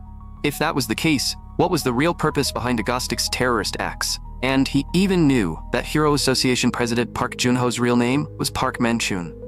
Could Agostic really have been an S-rank hero in the past, who became a villain after clashing with the association? While the three of them were eating, Seo-in read the online rumors aloud. The conspiracy theory that Agostic had once clashed with the Hero Association was spreading fast, and Kim Dayan felt terrible listening to it. Even Lee Subin told Seo-in to stop bullying him for now. Seo-in questioned Kim Dayan. So what are you planning to do now? Are you going to keep shouting that you're a villain and carry out more criminal operations? With your body like this, do you still think you can do that? Kim Dayan explained that he really needed to rest now for at least 3 months. Only after hearing that did Seo-in and Lee Subin finally relax. Kim Dayan said, "I'm going into hiding for a while. Once I disappear, the audience's interest in me will naturally fade. And during this break, we'll recruit a new member. That person was the only healing ability user in the original Stardust. If left alone, she would eventually become a balance-breaking villain. Since Kim Dayan did not plan to kill her, he had no choice but to bring her over to his side." 3 months later, one day, a villain suddenly appeared, and Stardust prepared to move out. The first thing she asked was, "Is it Agostic?" The answer was, "No. That villain calls himself Low Point." No one knows what Agostic has been doing for the past 3 months. At that very moment, Kim Dayan was watching Stardust fight the villain and shouting excitedly, "Go, Stardust!" Without question, the villain Low Point was beaten badly. After her power-up, Stardust really had become stronger. Seo-in glared at him and asked, "Is this really that entertaining? We need to start working. I can't stand watching you go in and out of Stardust's fan form every single day anymore." Kim Dayan immediately played dumb. "What are you talking about, Seo-in?" Seo-in said coldly. "Kim Dayan, leader of the Stardust crew. Did you think I didn't know? I'm a hacker." Kim Dayan quickly explained that it was just a little hobby. Now, their new operation was about to begin, and that operation was recruiting a new member. At that moment, somewhere else, 2 pedestrians were enjoying the scenery. A young woman passed by and deliberately bumped into one of them. On the surface, she politely apologized. But, in reality, she had already stolen the person's wallet. And a group of people had been watching her the entire time. Just then, her 13-year-old younger brother, Lee Chae-yoon, ran over. When she realized her brother was injured, she immediately used her ability to heal his wound. Then she gently said, "You go home first. I'll buy you something good to eat." This girl was Lee Ha-yul, the one who would eventually become the villain X-Saint. But when she returned home, a group of people was already waiting for her. The leader sneered, "Cutie, I knew this would happen." This group was the gangster crew known as Swamp Dogs. "Didn't we tell you before? If you steal on our turf and dare to hide it from us, we'll kill you." Lee Ha-yul immediately ordered them to let her brother go. But the man mocked her. "Looks like your sister still doesn't know her place. Today we'll teach her exactly how weak she is." As he spoke, he prepared to bring the knife down, but in the next second, a powerful impact sent the blade flying. The other gang members were also struck by invisible attacks, one after another. More than a dozen weapons were already aimed at them. Lee Ha-yul took the chance to rescue her brother. Today was the 17th, and it was also Friday. According to the original story, today was supposed to be the day her younger brother Chae-yoon died at the hands of the gangsters. From that day on, Lee Ha-yul would completely snap and walk the path of a villain. If Kim Dayan had arrived even one step later, things would have gone terribly wrong. Lee Ha-yul also noticed someone had arrived and quickly shielded her brother behind her. Kim Dayan said, "Ha-yul, Chae-yoon, hello. I'm here to pick you up." Lee Ha-yul asked warily, "Why would you come to pick us up? You're clearly a vicious villain too." Kim Dayan answered, "Why else? I'm here to save you. Isn't that obvious? More importantly, it'll be troublesome if someone else shows up." But Lee Ha-yul gritted her teeth and said she would not go with him, even if it killed her. He was a villain after all. Who knew what he might do? But her younger brother Chae-yoon had already run over on his own. He shouted excitedly, "Agostic, I'm actually a member of the Mango crew too. Kim Dane had not expected things to turn out like this. A while later, he brought the siblings back to the base and said to everyone, "These are our new members. Say hello." Lee Ha-yul said nervously, "Hello. My name is Lee Ha-yul, and this is my younger brother, Lee Cha-yoon." Soen also noticed that the new member was not only a healing ability user, but also a girl. After that, inside the base, Seon could tell that Lee Ha-yul was still extremely guarded around them. She looked exactly like Seon had when she first met Bro. The next second, Soen noticed that Kim Dane was drinking straight from the bottle again. She immediately shouted, "I told you not to drink straight from the bottle." Kim Dane quickly explained, "This is my mango juice. Yours is in the fridge." Lee Ha-yul still looked extremely nervous. So, Kim Dane asked So-eun and Lee Soo-bin to step outside for a while, saying he needed to talk to Lee Ha-yul alone. Before leaving, Se-eun playfully stuck her tongue out at him. Soon, only Kim Dane and the two siblings were left in the room. Kim Dane looked at Lee Ha-yul and said directly, "You ran away after killing the orphanage director, didn't you? I investigated it. That director had been abusing both of you. So no, I did not come looking for you by coincidence. I came to find you for a reason. I want you two to live happily here. Of course, I don't mean in this underground base. I've already installed a portal and will be moving into a big house soon. We'll live there together, and both of you will be able to go to school." Lee Ha-yul could not understand why he was being so kind to her. They had only met today, but Kim Dane said, "It's because I have a younger sister about your age. That's why I'm doing this." Lee Cha-yoon excitedly said that he had watched all of the Mango crew's criminal activities, and more than once. Kim Dane smiled and said, "So let's live together. It'll definitely be fun. We're not as bad as you think." Then Kim Dane brought the siblings over to the portal. Lee Ha-yul was still wary, but since her brother had already followed him, she had no choice but to go along. Kim Dane asked, "Do you like it here? This is the house we'll be living in from now on." Cha-yoon seems pretty happy with it. "I live on the 3rd floor, and I arranged 2 rooms for you on the 2nd floor. You can stay there. Don't worry about tuition. You're at the age where you should be studying, and I happen to be insanely rich. If you don't know what to do yet, stay here for a few days and think it over. You can back out anytime." Lee Ha-yul thought about the gangsters from before and realized she did not dare go back anyway. And since her younger brother seemed to like this place too, she finally had no choice but to agree. Kim Dane smiled and said, "Then stay here. From now on, let's get along." He had successfully recruited the healing ability user, but Kim Dane felt like he had forgotten something again. What was it? Meanwhile, Shinharu was still reading news on the forum.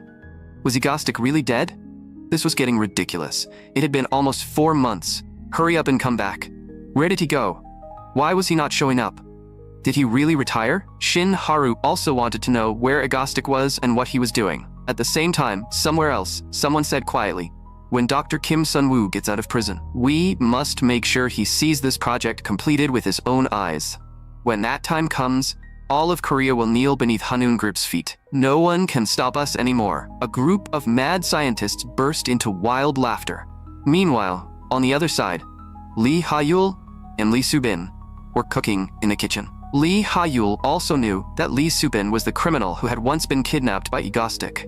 4 months had already passed since that incident, and unlike all the wild rumors back then, Lee Soo-bin was now living happily. Kim Dane, the true identity behind Egostic, had even moved everyone to a house with better sunlight. Kim Dane could not help complaining. "Soon, why are you still going underground to sleep? And here I thought you used to call that place the ego base."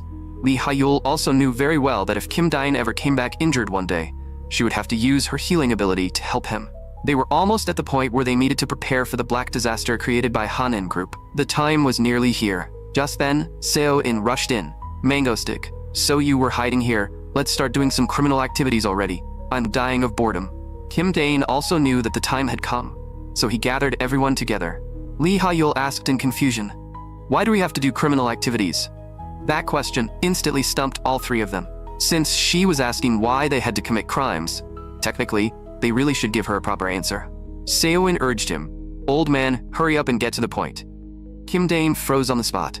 "You don't call me bro anymore? Now I'm old man?" Kim Dane looked at Lee Ha-yul and said seriously, "Ha-yul, the truth is, we're villains, so of course we have to commit crimes." Seo-in added, "But our operations absolutely do not hurt ordinary people. To maintain Egostic's image, we sometimes have to put on a show, sometimes create impossible dilemmas, and sometimes get tangled up with Stardust. Basically, we do terrorist acts that end up benefiting that woman. In short, The name of this criminal operation was Bridge Collapse, because on Yoido, a giant monster would appear this winter. After that, the monster would head north and rampage across the entire peninsula. But if they destroyed the bridge in advance through a criminal operation, the monster would fall straight into the water, and that monster's weakness happened to be water. Once it fell in, it would die. That way, they could carry out a criminal operation and take down a villain at the same time. It was killing two birds with one stone in the most perfect way. Seoin really could not understand where Kim Dane kept getting this information. Kim Dane only answered mysteriously that it was, of course, a business secret. This time, they could take down a villain and carry out a criminal operation, and it did not seem to be for Stardust either. Once Seoin realized that, she immediately became happy and asked, "So have you decided what style we're going with this time?" Kim Dane answered, "This time, we're going with money." Not long after, the live stream started again, and the comments instantly exploded with cheers. "Mango Stick is back," Kim Dane announced to the camera. "I, Egostic, have returned. You all should know what I'm about to do next, right? What can I do on a bridge? Blow it up, of course." The civilians on the bridge quickly realized that a criminal operation had begun. With a thunderous boom, both ends of the bridge were instantly sealed off. Kim Dane looked into the camera and said, "Everyone, you can stop whatever you're doing. The guest participants for this game are already in place. The players in this game are all the good citizens across the nation watching this live stream. In other words, all of you. The method is simple. Send your account number to the website shown in the video, and you will immediately receive 100,000 won. This event ends at 7 o'clock tonight. But if more than 500,000 people take the money, I will blow up this bridge and everyone trapped on it. Now, make your choice. Free 100,000 won, or this bridge gets blown up." The nationwide choice between 100,000 won and the bridge officially began. Finally, Kim Dane added one more line on purpose. "And Stardust, you don't need to come today. Get some rest." The comments immediately started teasing him. "My woman is mine to protect." Mango Stick, the sweetheart villain, making sure Stardust gets her rest. Even as you tell her not to come, she'll come anyway. She's a hero after all. Not long after, a figure rushed over from the distance. Sure enough, Stardust had come. Kim Dane was so startled that he almost dropped the detonator. He could only force himself to stay calm and greet her. "Stardust, long time no see." But this time, Stardust just glared at him fiercely. Kim Dane immediately wondered what was going on, but she simply stared at him without saying a single word. Meanwhile, somewhere else, an office worker was happily looking at his phone. He excitedly told his department head, "Sir, look. Apparently if you enter your account number here, you get 100,000 won. If more than 500,000 people claim it, the bridge explodes. They say this is Egostic's criminal operation." The department head frowned. But who would actually take money like that? The employee immediately answered, "I just claimed 100,000 won. The department head questioned him on the spot. "How could you do something like that?" The employee quickly apologized. "Actually, I claimed it the moment I got the news." The next second, he realized something and said, "As expected of you, sir. Your acting is incredible." Some people even called their mothers at home to ask for account numbers, saying they wanted to send them some pocket money. And to their surprise, the money really arrived. Back on the bridge, Kim Dane had not expected the citizens to be this cold about it. Even worse, Stardust's gaze was burning into him. Was she planning to wait until he blew up the bridge before acting? Why was she just staring at him? Did the original story have some bridge-related memory that had never been shown? He really had not expected her to be this angry. He felt a little bad for her, but there was no helping it. All of this was for Stardust. If the Black Disaster appeared exactly as it did in the original story, the current Stardust would not be able to stop it. The Black Disaster was the first truly tragic event in the original story. From that incident onward, the comic stopped being like other casual hero stories and became extremely dark. Kim Dane checked his phone. In the 100,000 won versus Seoul Bridge event, 450,000 people had already taken the money, and there were still 3 hours left. The people of this world really were not normal. Even if he did nothing, he was almost guaranteed to win. Kim Dane even found himself hoping he would lose this time. So he turned the live stream back on and said, "Good citizens of Korea, I didn't expect you to actually take the 100,000 won. You may have forgotten, but because of certain heartless people, the guests who may be sacrificed at any moment are no longer under my control." Kim Dane wondered if the people sitting inside the cars were going to be weird again. So he interviewed one of the civilians. "Thank you for your time. Please introduce yourself." The man answered, "Hello everyone. My name is Choi Young-jin." Kim Dane asked, "Mr. Choi Young-jin, you are currently in a life-threatening situation. Do you feel anxious or nervous?" Choi Young-jin laughed on the spot. "What's there to be nervous about? As long as the viewers watching the live stream don't take the money, the bridge and I are safe, right? I can only apologize to you on their behalf. After that, many people who had already taken the 100,000 won started apologizing in the comments, while others began hesitating over whether to claim it. Kim Dae-in could only say, "Thank you for believing in the conscience of Korea's citizens." He asked again, "Mr. Youngjin, do you really believe what Korea's citizens say? Do you have any final words?" Choi Youngjin said seriously, "Go, Korea. I believe in all of you." Stardust could not understand what Agostic was scheming this time. Kim Dae-in, on the other hand, was so exhausted that he nearly collapsed. He only hoped this interview would produce at least one normal reaction. But the moment he opened the window of another car, he heard a roar from inside. "It's Mango Stick." The people in the car went crazy. "He's so handsome in person. We should buy lottery tickets later. Wait, if we die here today, we won't be able to buy them, right?" They all looked ridiculously excited. "Mango Stick, we're your die-hard fans. But are you really going to kill us? You say that every time, but you always let everyone go in the end." Kim Dae-in felt his mind going blank and could only stiffly announce that the interview was over. Then, those civilians even asked Kim Dae-in for autographs. Kim Dae-in had not expected to sign 4 autographs in a row. The comments were all saying they could no longer tell who the victims were supposed to be. In the end, they happily added, "Thanks for the 100,000 won. We got 400,000 in total. We're going to eat malaton later.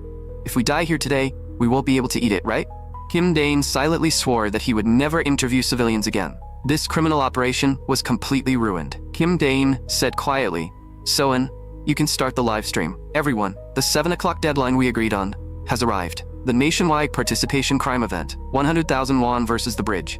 It's time to reveal the results." In the comments, some people insisted the number definitely would not reach 500,000. Others were apologizing to Youngjin, while some were yelling about how they were supposed to get to work if the bridge got destroyed. Kim Dae-in announced with a cold laugh. And the answer is, of course, that 500,000 people took the 100,000 won. The citizens of Korea truly are remarkable. Now then, please enjoy the final fireworks prepared for your selfishness. With a thunderous boom, the bridge began to explode. Stardust knew that in the end, this man had still done it. Kim Dae-in looked into the camera and said, "And with that, I, Agostic, take my leave." The sound of explosions swept across the entire bridge. Because Kim Dae-in had been floating in the air for too long, his stamina was already reaching its limit. He had planned to watch Stardust save everyone one last time, then leave immediately. But the final car was still just a little too far away. At this rate, Stardust would not be able to grab it. So Kim Dae-in activated telekinesis again. He forced the falling car forward by a short distance. That finally allowed Stardust to save it successfully. Thank goodness, they were saved. But the next second, Kim Dae-in's head spun violently. His entire body began falling from the sky. At the last possible moment, he forced himself to use teleportation and return to their home. So-eun and Lee Soo-bin immediately rushed over. Kim Dae-in had suffered serious injuries once again. When Lee Soo-bin saw him like that, she burst into tears on the spot.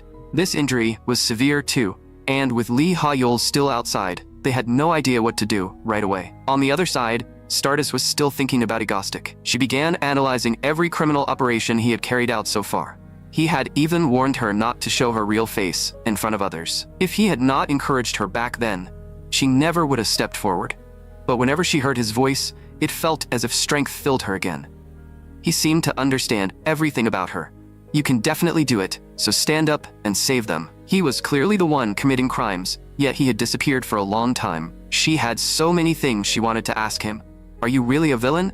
Are you really a bad person? Agostic, who exactly are you?" But because of that strange feeling she could not explain, she ended up unable to ask a single word. And during the criminal operation just now, the one who used his power at the final moment to save that car was Agostic too. The 4 people in the car had no idea they had actually almost been killed. Stardust understood Agostic less and less. Just then, a voice suddenly came from behind her. "Why are you standing here getting all sentimental by yourself? This criminal operation had 0 casualties too. My cute Haru." The person who arrived was the A-rank hero Frostblade, Lee Sola. Shin Haru said quietly, "Thanks for coming." Lee Sola sighed.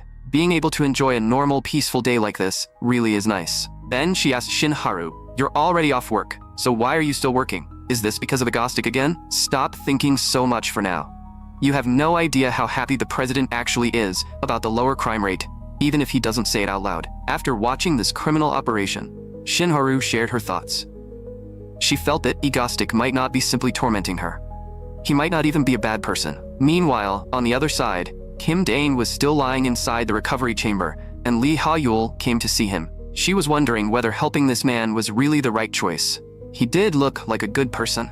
But what if one day he became like those people and started coveting her ability? This man knew nothing about her, yet he had still saved both her and Cha-yun. After struggling with the decision, Lee Ha-yul ultimately chose to help Kim Daim. It seemed the plan to recruit a healer had succeeded. Shin Haru continued explaining to Lee Sela that it was strange how Egostic's criminal operations had never harmed ordinary people. The ones he killed were basically all villains. And during the bridge incident, he had also been the one who saved that final car. After hearing that, Lee Sola could not help teasing her. Oh my god, Haru. Don't tell me you actually believe that conspiracy theory about Egostic being the dark S-ranked hero Apple Mango. Come on, tell me. What's your Mango Crew fan ID? Shin Haru immediately insisted, I don't have anything like that. Lee Sola admitted that, just like Shin Haru said, there really were strange things about Egostic, but he was also clearly trying very hard to do bad things. There had been no casualties so far, but that only applied to ordinary people. So for now, she should just treat him as that type of villain. Still, Shin Haru believed that everything Egostic had done was for some distant future. She just did not know what that future was yet. Lee Sol-ah cut her off helplessly. Miss Workaholic Shin Haru, stop talking about that weird hat villain already. Do you have any man you like lately? You should meet some men when you're resting too. Shin Haru shot back. You've been single since birth. Since when are you an expert on men? Lee Sola hurriedly explained that it was only because her family had always strictly controlled her private life, not because she could not find a man. The A-rank hero Lee Sola, also known as Frostblade, was actually the heir to Korea's major corporation, Meteor. Seeing how flustered she looked, Shin Haru found her strangely adorable. Meanwhile, somewhere else, the S-rank villain Kim Sun-woo was finally released from prison. He was also the technical advisor and lead scientist of Haenan Group. The moment he came out, he questioned how the plan was progressing. His subordinate answered, "It is currently at 56%. The project is expected to be completed around next September." Kim Sun-woo said coldly, "Too slow. It must be completed before the end of this winter. Everything in Korea will be trampled beneath the feet of Dr. Kim Sun-woo."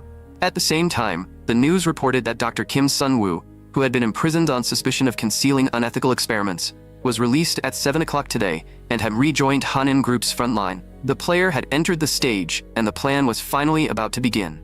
Not long ago, exactly 3 months later, winter snow finally began to fall. The group spent their time outside in complete relaxation. They even started a snowball fight.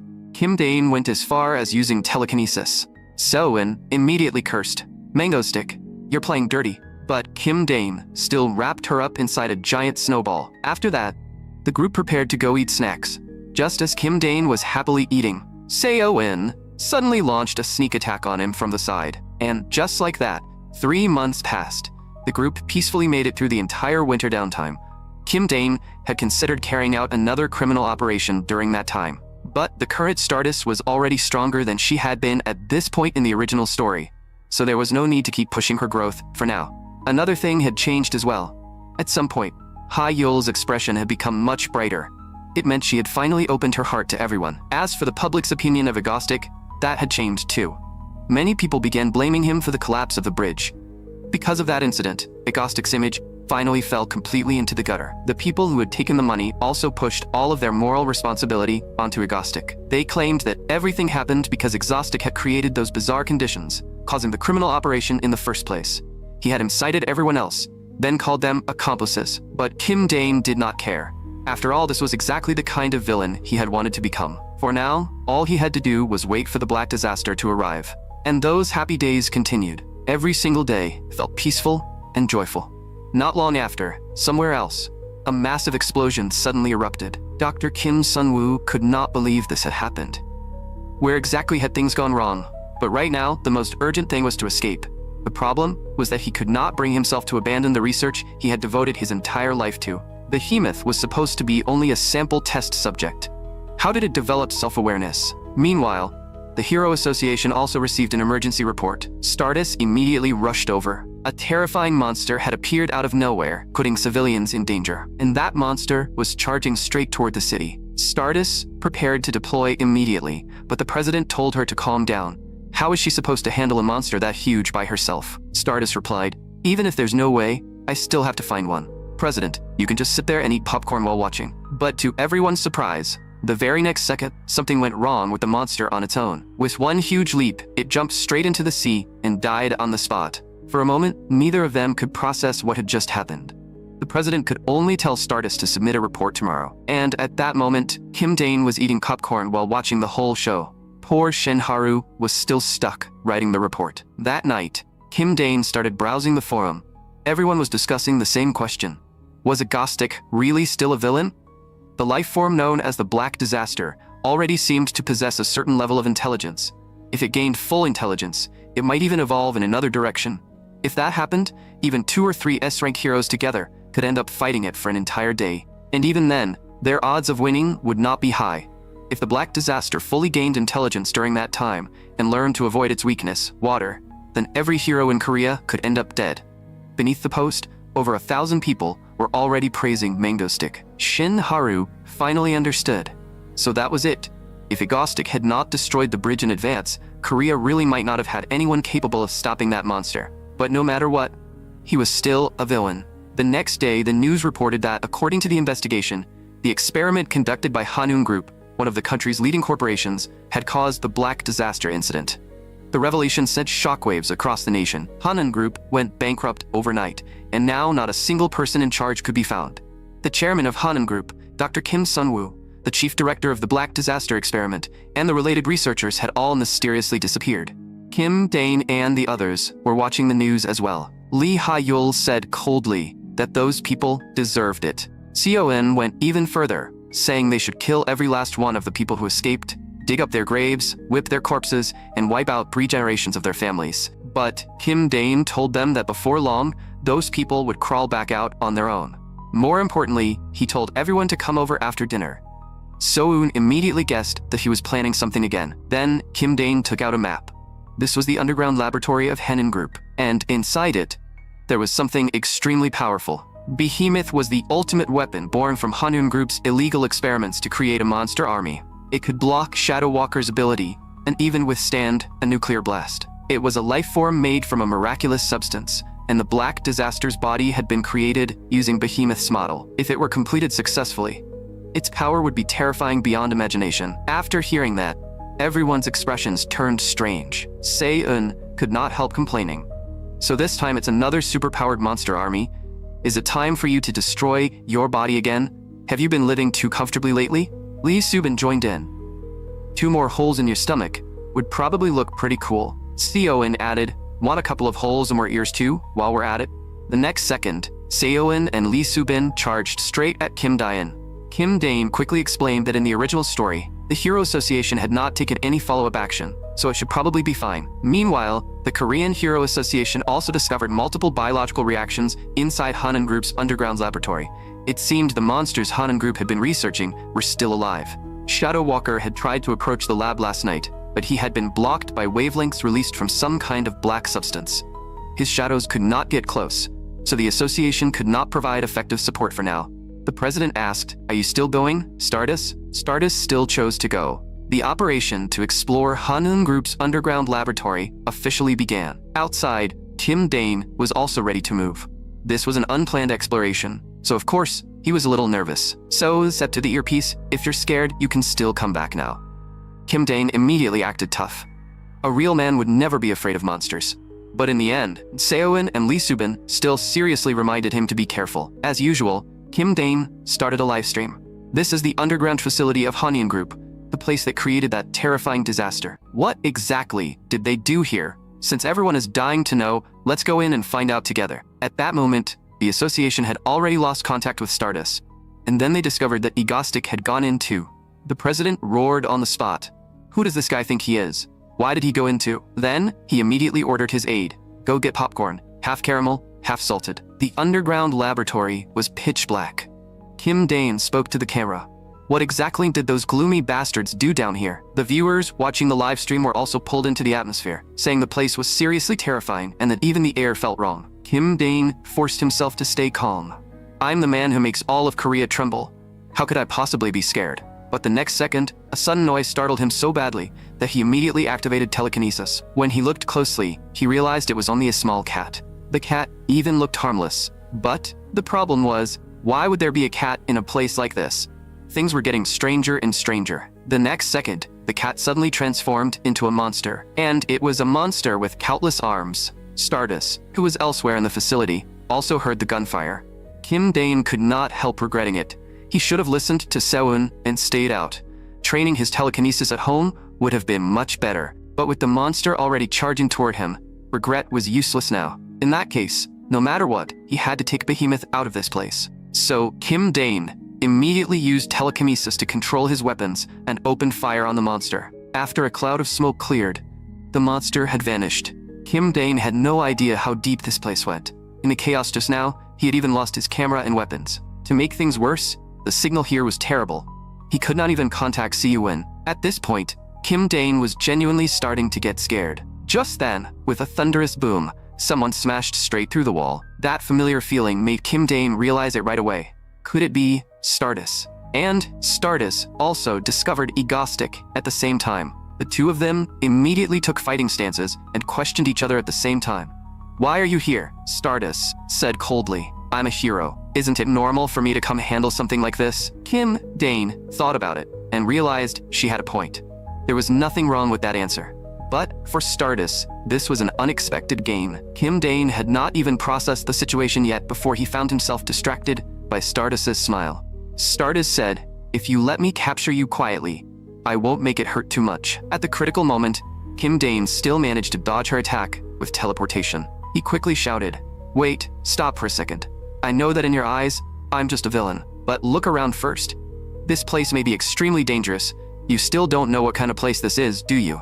Since things have turned out like this, how about we work together until we reach the deepest level?" Stardust immediately questioned him. "Why did you come here?" Kim Dane answered, "Simple curiosity. They created a disaster that terrifying, so maybe they made something else down here too." After thinking for a moment, Stardust agreed to cooperate. After all, handling these monsters alone would be difficult. And since Egostic had shown up anyway, she might as well make him help. Kim Dane had not expected his casual suggestion to actually work. Stardust also knew that if she tried to forcefully capture Egostic now, he would probably escape again. It would be better to keep him beside her for the moment. Maybe the questions she had always had about him could finally be answered this time. But the moment they entered the room, Kim Dane started wandering around and looking everywhere. Stardust got so angry that she threw a punch at him. "You're a villain. Why are you snooping around? This is all classified." That almost gave Kim Dane a heart attack. Still, just the thought of acting together with Stardust made him secretly happy. Stardust, meanwhile, began searching for the right direction based on instinct. Kim Dane watched her find the path on her own and could not help being surprised. Had she already developed a certain level of extrasensory perception this quickly? After that, the two arrived at a room labeled Supernormal Ability Suppression Room. Stardust told Kim Dane to go in first. Faced with her physical pressure, Kim Dane could only agree, thinking that he had completely become a lab rat. After entering, he immediately realized that he really could not use telekinesis, and teleportation had also stopped working. A moment later, Stardust also walked in. She punched the wall. She had only done it to confirm whether the room really suppressed abilities, and it turned out to be true. Kim Dane could not help saying, "I may be a villain, but I wouldn't lie about something like this." But inside, he was shocked. Was she really that strong with raw wrist strength alone? Her growth was insanely fast.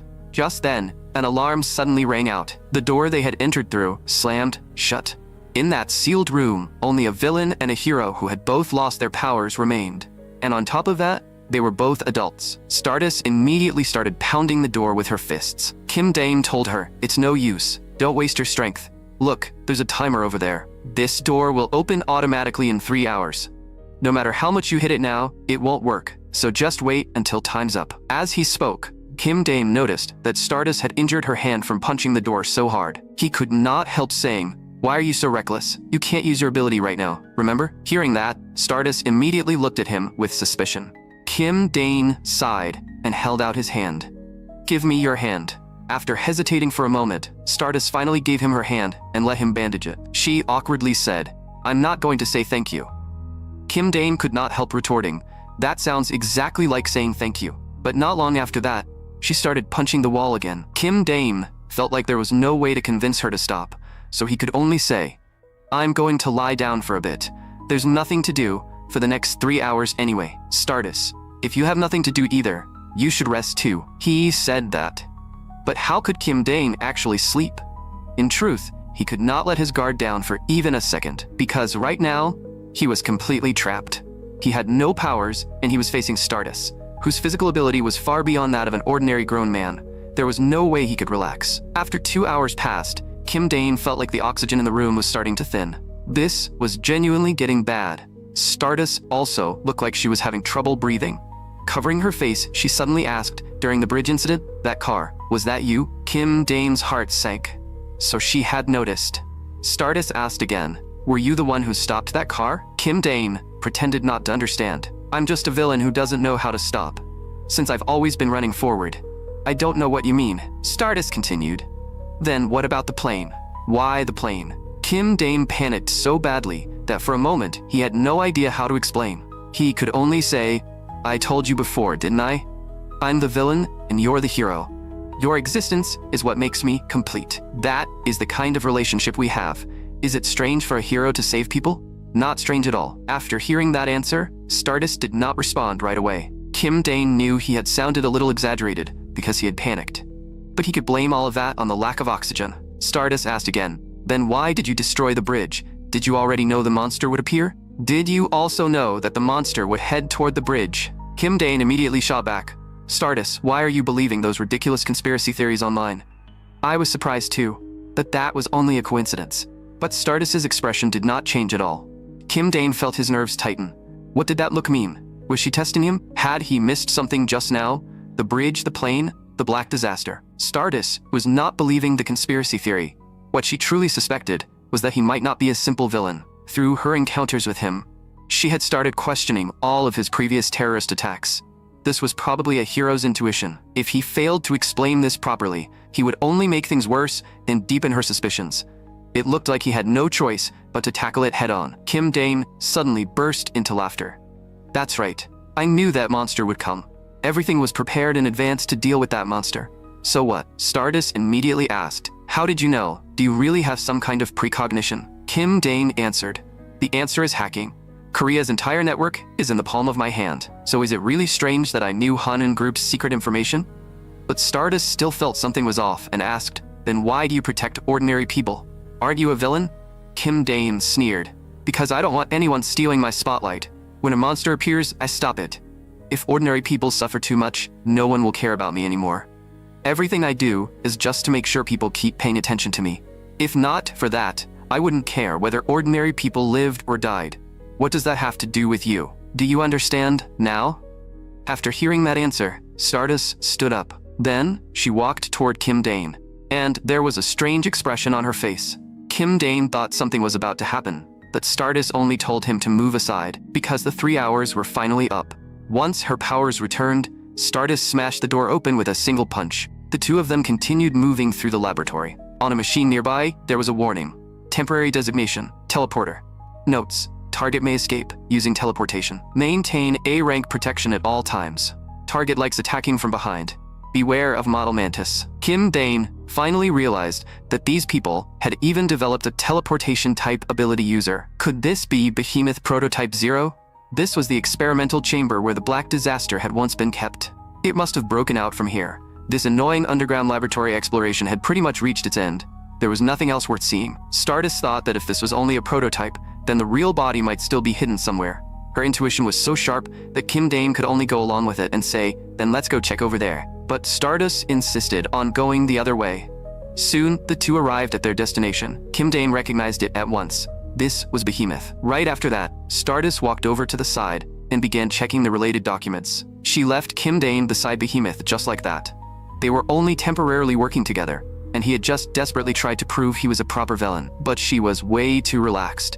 Why did she keep turning her back to him so easily? That hurt Kim Dane's pride as a villain a little. It seemed words alone were not enough. He had to show her directly. So, Kim Dane picked up the experimental behemoth. Stardust immediately turned around and questioned him. "What are you doing?" Kim Dane answered. "What else?" "Betraying you, of course." Stardust was so angry that she could not speak for a moment. In the original story, there had been a scene where Dr. Kim Sun-woo used Behemoth to fight Stardust. In other words, this thing could definitely be controlled. Stardust charged at him at full power and shouted, "I'll beat you within an inch of your life." The massive fist, formed by Behemoth, collided head-on with Stardust. Their battle officially began. After just a few exchanges, the surrounding structures and experimental equipment were already smashed to pieces. Kim Dane could not help shouting, "Stardust, are you trying to destroy this entire place?" At this rate, the whole area was going to collapse. But Stardust said coldly, "Then come fight me fair and square." Kim Dane asked back, "Have you ever seen a villain fight honestly?" "Stardust, this is what a villain is. Do you understand now? The moment you show your back, someone will stab you from behind." Just then, a mantis monster suddenly appeared behind Stardust. It was too fast. Kim Dane had no time to teleport her away. Just as the mantis monster was about to kill Stardust, Kim Dane teleported in front of her and blocked the attack for her. Stardust could not understand why Agostic would do something like this. Kim Dane only left one sentence behind, "You owe me one now." After saying that, he disappeared with teleportation. Back at the base, Seo-eun was still complaining. "Bro runs around outside all day, and then we can't even contact him. Does he ever think about the people waiting for him at home? I'm getting wrinkles just from waiting." Just then, with a loud clatter, Seo-eun immediately realized that Kim Dane seemed to be back. She was about to complain. "Bro, why did you take so long? We suddenly couldn't reach you at all." Lee Subin and Lee Ha-yul also heard her scream. When they rushed over, they found Kim Dane collapsed there, covered in blood. Lee Subin could not process the situation at all. The only things in her mind were the first aid kit and calling an ambulance, while Seo-eun had no idea what to do, because this time, Kim Dane had lost far too much blood. Lee Ha-yul immediately told Seo-eun to move aside. Then, she activated her healing ability. As a wave of light flashed, Kim Dane's wounds finally began to recover. Meanwhile, Stardust, who remained at the scene, saw the blood he had left behind. The amount of blood loss was far too much. She understood him even less now. Why had he saved her again?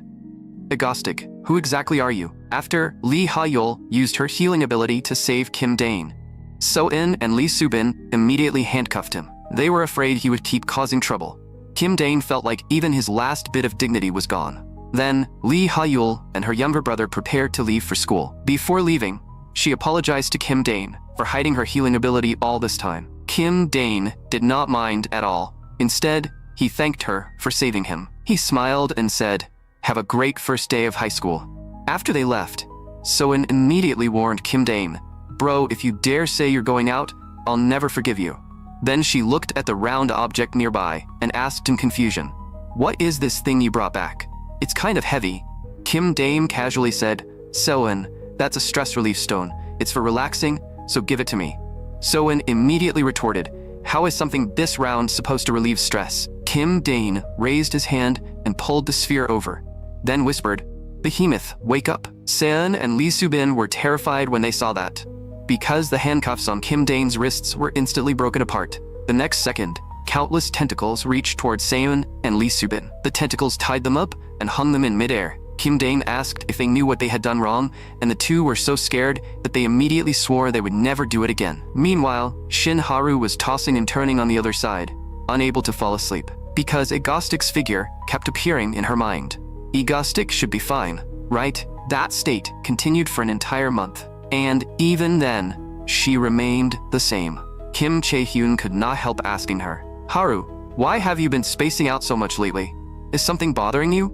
There has to be something. Come on, tell your big sister." After hesitating for a moment, Shin Haru asked, "If a villain saves a hero, what does that mean?" Kim Chae-hyun looked confused. "What are you talking about? If a villain saves a hero?" Shin Haru quickly explained, "I recently read a novel, and it had a story like that." But Kim Chae-hyun said, "Actually, I've been hooked on a novel lately too. It sounds kind of similar to what you're talking about. Want to take a look?" The title was The Forbidden Love Between the Villain Agostic and the Hero Stardust. The moment Shin Haru saw that story, she dropped her head onto the desk in despair. But even then, she could not stop wondering if he was really okay. Could that man have actually died like that? No, that was impossible, right? A scheming guy like him should not die that easily. He was the man who had played all of Korea in the palm of his hand. He should still be alive and well, right?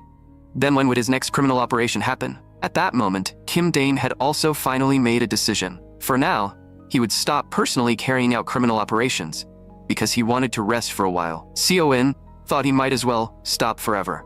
But Kim Dane said he was only temporarily stepping back. Someone else would act in his place. Seo-eun had no idea what he meant. Kim Dane understood that he could not always stay at the front. Until now, he had been the strongest fighter in the team, so he had been the most suitable person to appear personally. But now they had Behemoth, and Behemoth could easily hold Stardust back. To prepare a new trial for Stardust, he needed a powerful helper, and he needed to prepare a new opponent for her. In other words, a new team member was about to arrive. Not long after, somewhere else, a man was confessing with deep emotion. "Seihi, I love you. This pure white bouquet represents my heart. Please accept it." Kim Dane, who had read the original story thoroughly, knew this was the scene he had been waiting for. But the woman said coldly, "Customer, you'd better get lost. I'm under a lot of stress right now. Were you seriously joking around in someone else's sacred workplace?" That woman drove the man away with a single sentence. Seeing it in person, Kim Dane found the scene extremely interesting. The woman's name was Choi Se-hee. Kim Dane had been observing her from the side for quite some time because, in the original story, she would eventually become an ultimate villain, operating under the name Elex. Although she was currently living as an ordinary kind citizen, she had always been fighting against the destructive impulses deep inside her. Working part-time was only a temporary measure to suppress those impulses. Simply put, she was a ticking time bomb. Choi Se-hee complained about how long she had to keep living like this, especially when she still had to go to another job after finishing this one. She looked around and confirmed that no one was nearby. Then she finally activated her ability, preparing to vent her stress. And clearly, after letting it out this way, her mood improved a lot. Just then, a voice suddenly sounded, "Beautiful." Choi Se-hee immediately recognized the person who had arrived. It was Egostic. Kim Dane said, "I've been looking for someone like you for a long time. Choi Se-hee, how would you like to use your ability to help me carry out criminal operations?" The moment she heard the words criminal operations, Choi Se-hee cursed him as a lunatic. But Kim Dane said, "In your eyes, are all superpowered people villains? Try attacking me. Let me see how far your power goes." After Choi Se-hee refused, the two of them soon began fighting. Kim Dane also used Behemoth's power. For the first time, Choi Se-hee went all out and fully released her power. But attacks at that level could not even reach Kim Dane, and yet, this was exactly the feeling Choi Se-hee wanted. That sense of release made her incredibly excited, and just as she was about to enjoy a real fight, Kim Dane said, "My recruitment offer is valid for 1 week. Choi Se-hee, think it over carefully." During that time, after saying that, Kim Dane disappeared with teleportation. Choi Se-hee wanted to do something, but there was no way to stop him in time. Still, that feeling just now had been absolutely incredible. Not long after, on the other side, Kim Dane stared at the result in disbelief. So-eun said regretfully, "What a shame, Dane. This is the end of the line for you." Kim Dane protested on the spot.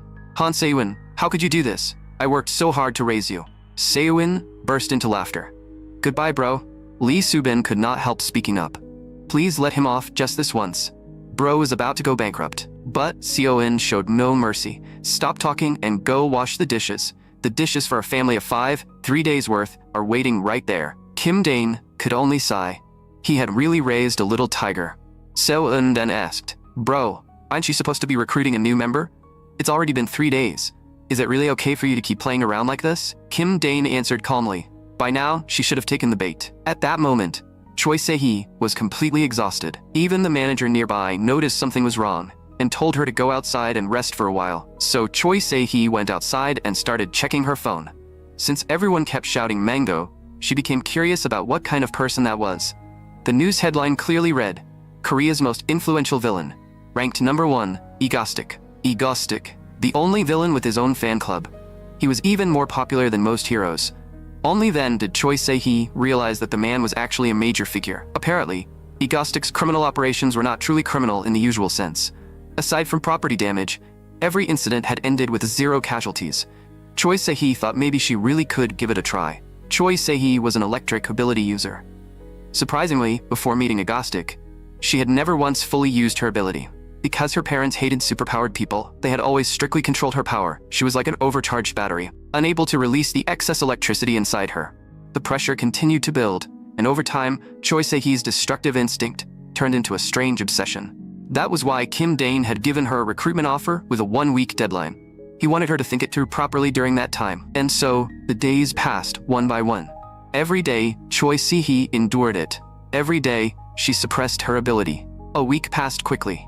That night, while Choi Se-hee was walking home, she suddenly heard a small sound nearby. She immediately shouted with excitement, "Egostic! What took you so long?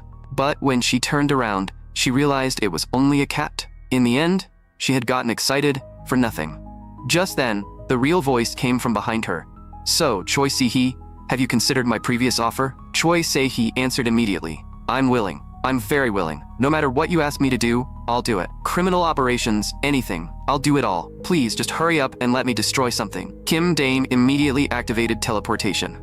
The next second, he brought Choi Se-hee back to the secret base. Kim Dane said to everyone, "Come on, say hello. She's our new member, Choi Se-hee." Lee Subin and Lee Ha-yul both greeted her. Seo-in could not help complaining. What? Another woman? Egostic also took off his mask and said, "My name is Kim Dane." Choi Se-hee recognized him at once. "Aren't you the handsome guy who came to our cafe last week?" The moment she realized it, her face instantly turned red. Because she was too embarrassed, she accidentally activated her ability. As a result, the entire base immediately lost power. In the darkness, someone could not help shouting, "Can someone turn on the lights?" The screen went black. Someone else complained, "It's all because of the electricity she released." Did everyone feel that? My whole body went numb. That was honestly amazing. Just then, a beam of light suddenly appeared and illuminated everyone. And that light happened to shine directly on Choi Se-hee's face. A child complained, "What are all of you doing? I need to do my homework. Can someone turn on the lights?" The child speaking was Lee Ha-yul's younger brother, Lee Chae-yoon. Meanwhile, somewhere else, there was also someone who was very curious. Where exactly was Mango Stick right now? And what was he doing? On the forum, everyone was guessing when Egostic would return. One post even read, "If you want to see mangoes sooner, hit recommend. Mango Stick versus Apple Mango, the true hero of this era." This was Egostic's official fan club. A system message popped up. "Congratulations, you have been promoted to a Mango crew member." Shin Haru had no idea how she had ended up like this. She remembered what Frostblade had said before. "Haru, did you register on Mango Stick's fan forum? What an outstanding member." Thinking about that, she could only force herself to sleep first. But the next second, she remembered the moment Egostic had blocked that attack for her. "You owe me one now." Even while trying to sleep, she could not stop thinking about him. Back at the base, because Choi Se-hee had accidentally caused a blackout by activating her ability, she kept apologizing and saying it was all her fault. Seo-in said it was fine. Since she was free anyway, she could fix the wiring while she was at it. Kim Dane patted Choi Se-hee on the shoulder. "Miss Se-hee, let's go somewhere together." So he brought Choi Se-hee to a quiet place. "There's no one here right now. It's just the two of us." Choi Se-hee asked in confusion. "So, what are you trying to do?" Kim Dane said, "Let loose as much as you want. You've always wanted to try it, haven't you? Going all out with your power." After hearing that, Choi Se-hee immediately activated her ability. "Then you better dodge." The moment that thunder-like power erupted, Kim Dane also used teleportation to put distance between them. He could not help thinking that this woman really was ridiculously strong. The dazzling electric light instantly illuminated the entire area. After releasing her power, Choi Se-hee became visibly exhausted and asked, "Satisfied?" Kim Dane answered, "As long as you're with us, you can use your ability freely." Choi Se-hee asked, "These criminal operations you mentioned won't hurt people, right?" Kim Dane immediately answered, "Of course, we're non-violent." It sounded like nonsense, but as long as no one got hurt, it technically counted as non-violent. Then Choi Se-hee asked, "By the way, how old are you?" Kim Dane calculated for a moment and said, "This body is 23 this year." Choi Se-hee paused. "So we're the same age. You came to find me after investigating me, right? Then why are you still speaking so formally?" Kim Dane smiled. "Then from now on, let's speak casually. Welcome to Team Ego." Choi Se-hee could not help asking, "Team Ego? What even is that?" She even started wondering if that naming sense was real. After that, Choi Se-hee officially began her ability training. Kim Dane told her, "Try imagining electricity wrapping around your body. Then, release that electricity toward the ground." With a thunderous boom, the entire ground trembled. Soin, who had been woken up by the noise, could not help asking, "What are you doing this early in the morning?" Kim Dane explains that this was special training because during the next criminal operation, Choi Se-hee would be fighting Stardust. Choi Se-hee also wondered if this move would really work. Kim Dane felt like something was off too, then suddenly remembered. It was supposed to be the feeling of wrapping electricity around her feet and firing it into the ground. So you need to wrap the electricity around your feet. Choi Se-hee successfully released her power, and her body floated into the air. Seeing that, Kim Dane nodded and said, "That's enough for today." So-un thoughtfully handed her some water. Kim Dane stared for a moment, as Choi Se-hee drank.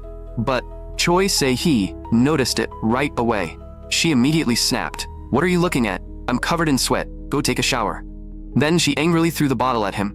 "How could I not sweat after training? You think everyone fights with fancy telekinesis like you?" Kim Dane immediately activated Behemoth's power and smiled. "Se-hee, does that mean you want to try me?" And just like that, the two of them started fighting. Seon could not help complaining from the side. "Can you two act like adults for once?" One night, a month later, the group was still playing games. Kim Dane shouted, 9 o'clock. "Check the 9 o'clock direction. Can't you talk to him?" Then he complained again. "Choi Se-hee, your controls are terrible. What is that aim?" And so, Kim Dane, Soen, and Choi Se-hee were hiding there late at night, playing games. But just as they were making this scene, a voice suddenly interrupted them. Choi Se-hee was so startled that she threw the controller away. And just like that, Kim Dane became the main culprit and was caught red-handed by Lee Subin. Instead of sleeping late at night, they were hiding here, playing games. Lee Subin scolded them furiously. They were supposed to carry out a criminal operation today, yet they had stayed up until dawn. It seemed they had been inactive for too long, and everyone was way too excited. Facing Lee Subin's scolding, all three of them were clearly guilty. Kim Dane quickly said, "Let's not do this, everyone. How about we all go to sleep now?" Choi Se-hee and Seon seized the chance and immediately slipped away. Kim Dane also tried to escape. "Then I'll go sleep too, for the success of tomorrow's operation." But Lee Subin said coldly, "Dane, you stay." Choi Se-hee and Seon secretly watched from the side. Both of them thought Lee Subin was terrifying when she got angry, and neither wanted to be scolded by her. The next day, Stardust received a report. An emergency had occurred, and civilians on the street were being ordered to enter buildings immediately. The villain crime report stated that all civilians within a 350-meter radius had already evacuated, with no casualties. Hero Stardust was currently heading to the scene. Stardust's first thought was that the mango stick she had been waiting for had finally returned. But when she arrived, she realized something was off. A woman greeted her. "Hello, Stardust." It was Choi Se-hee, the new member of Team Ego, now operating under the villain name Elex. When Stardust saw that it was not Mango Stick, she was clearly a little disappointed. Still, she said coldly, "Villain, stop your criminal activity and surrender immediately. If you refuse, I will suppress you by force." Choi Se-hee immediately activated her ability. A powerful electric current shot right past Stardust's face. She said, "My name is Elex. For his sake, I will be your opponent." That attack had clearly grazed Stardust's face. 1 week before Elex's official operation, Kim Dane had come to find her. Choi Se-hee asked in confusion, "Didn't yesterday's training already end? What else is there?" Kim Dane said, "I think I forgot to teach you your finishing move. It's called Lightning Punch. Even the name sounds awesome, right?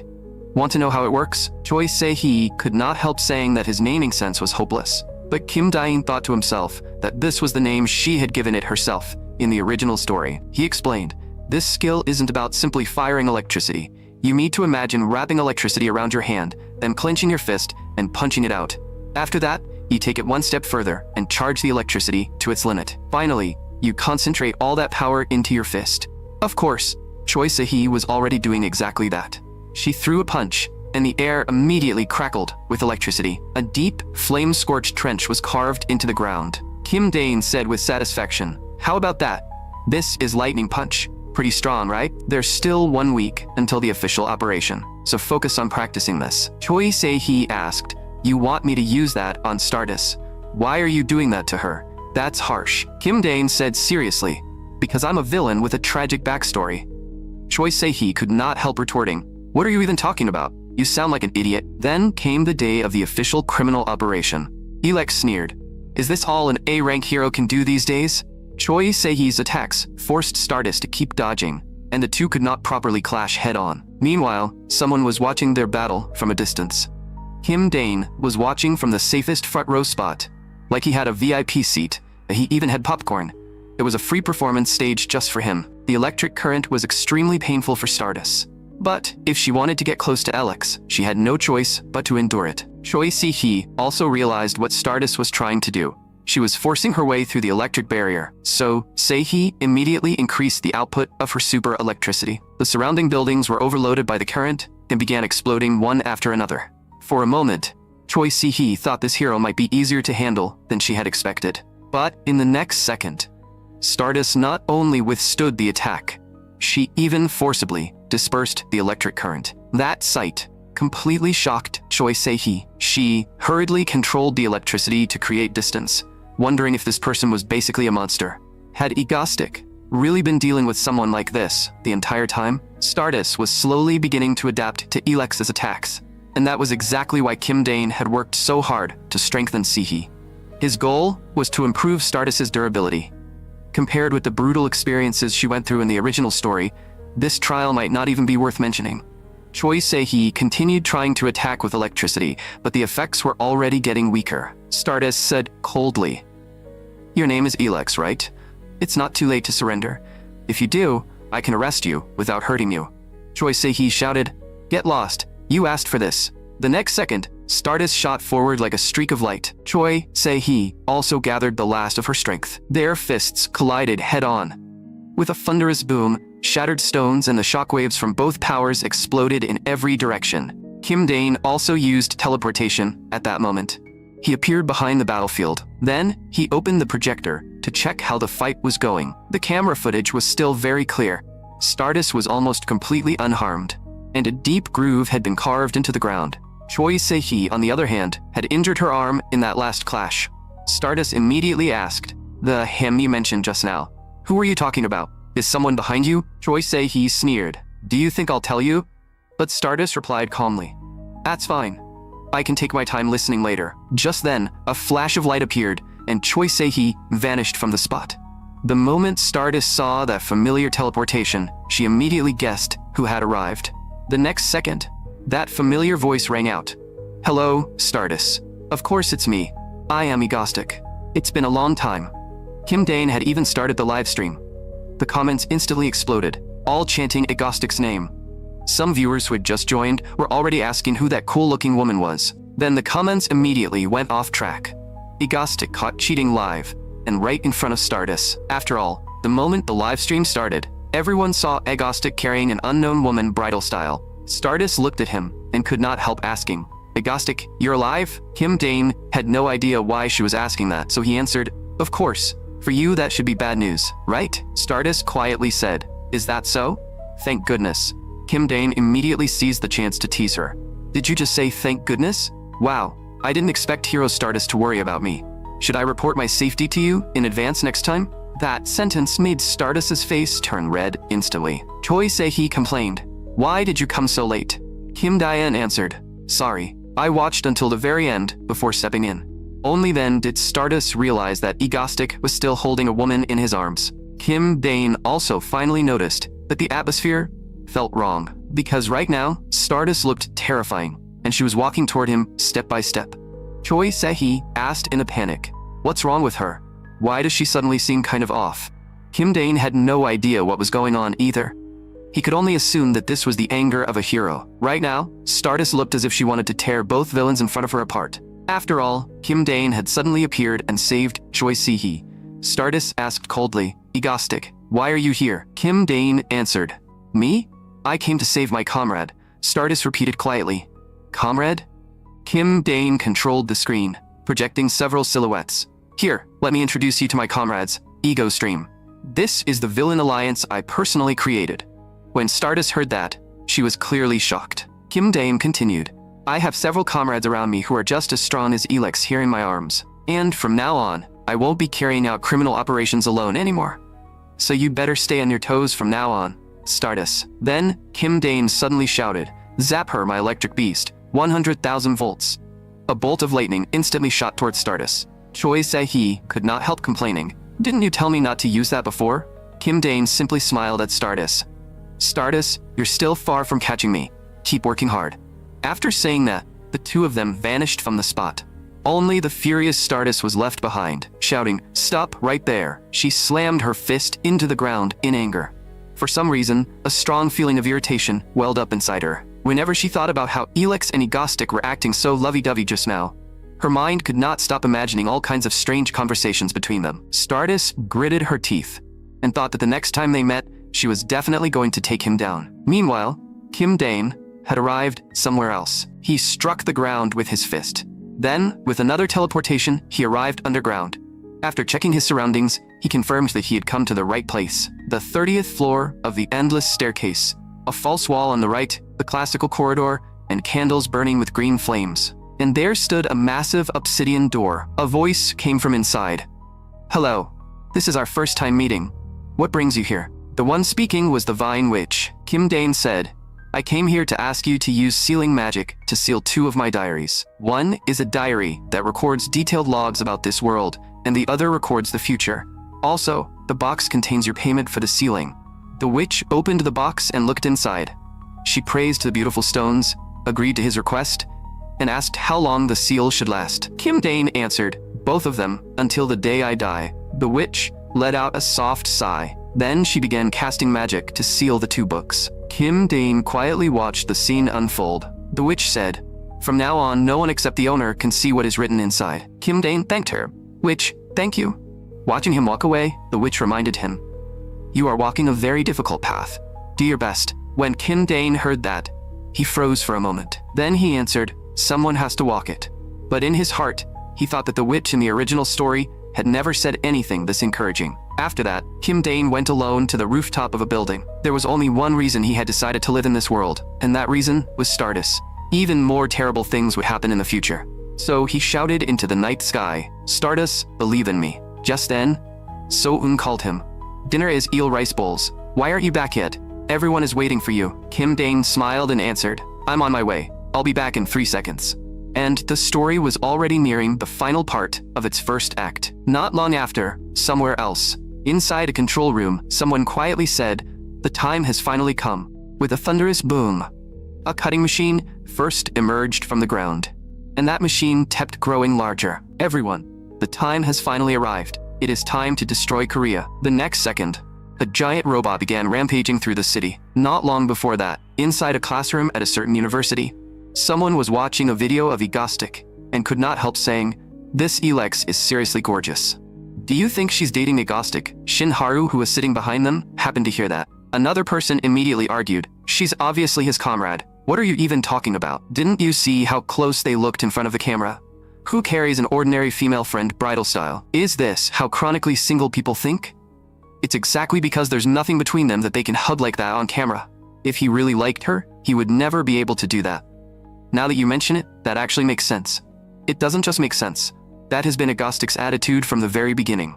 There's no doubt his heart belongs only to Stardust. That's exactly why I feel bad for Stardust. I almost cried while watching the live stream. Even if Egostic is only a villain in Stardust's eyes, she would still care a little, right? Holding another woman right in front of her was way too cruel. But another person said, "I still think Egostic and LX look better together." The moment he said that, he noticed Shinharu tapping the desk. He quietly asked his friend if he had said something wrong. Was she a fan who supported Egostic and Stardust of the official pairing? Just then, the professor announced that class was beginning. "The theory we will study today is..." But at that moment, Shinharu received an emergency alert. She hurriedly packed her things and rushed out, immediately asking headquarters, "Has a villain appeared?" Headquarters replied, "An unknown giant weapon is advancing in the southeastern outskirts of the city. Stardust is needed on site immediately." After arriving from the Korean Hero Association, Stardust was shocked by the scene in front of her. What stood there was a gigantic robot. With a single step, it could easily destroy an entire building.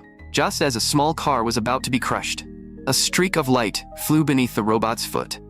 It was Stardust who saved the car. She told the people inside, "If the car can still move, get out of here as fast as you can." Then Stardust charged toward the giant robot again. A voice came from the robot. "Stardust, Hound of the Korean Association, can you stop the final spark of Hanan Group?" Stardust gathered her strength and rushed forward with a punch. But the next second, the robot swatted her away. She could not understand what was going on with that level of power. Stardust immediately got back up and charged toward the robot again. Then a voice suddenly came from inside the robot. "Doctor, what happened?" Right after that, another voice rang out. "Electric Beast, go." The robot suddenly stumbled and collapsed right where it stood. Then a cloud of thick smoke rose, and a familiar voice followed. "Stardust, can you hear me?" Stardust immediately understood. It was Egostic. The reason the robot had suddenly gone haywire was that Team Ego had been fighting to seize control of it. Kim Dane laughed. "That's right, it's me, Egostic. Our friends at Hanan Group created such a stylish giant weapon. As a true villain, it would be a shame not to take it for a spin." Then he deliberately let out a villainous laugh. Choi Se-hee could not help saying that Kim Dain was an absolute jerk when he acted.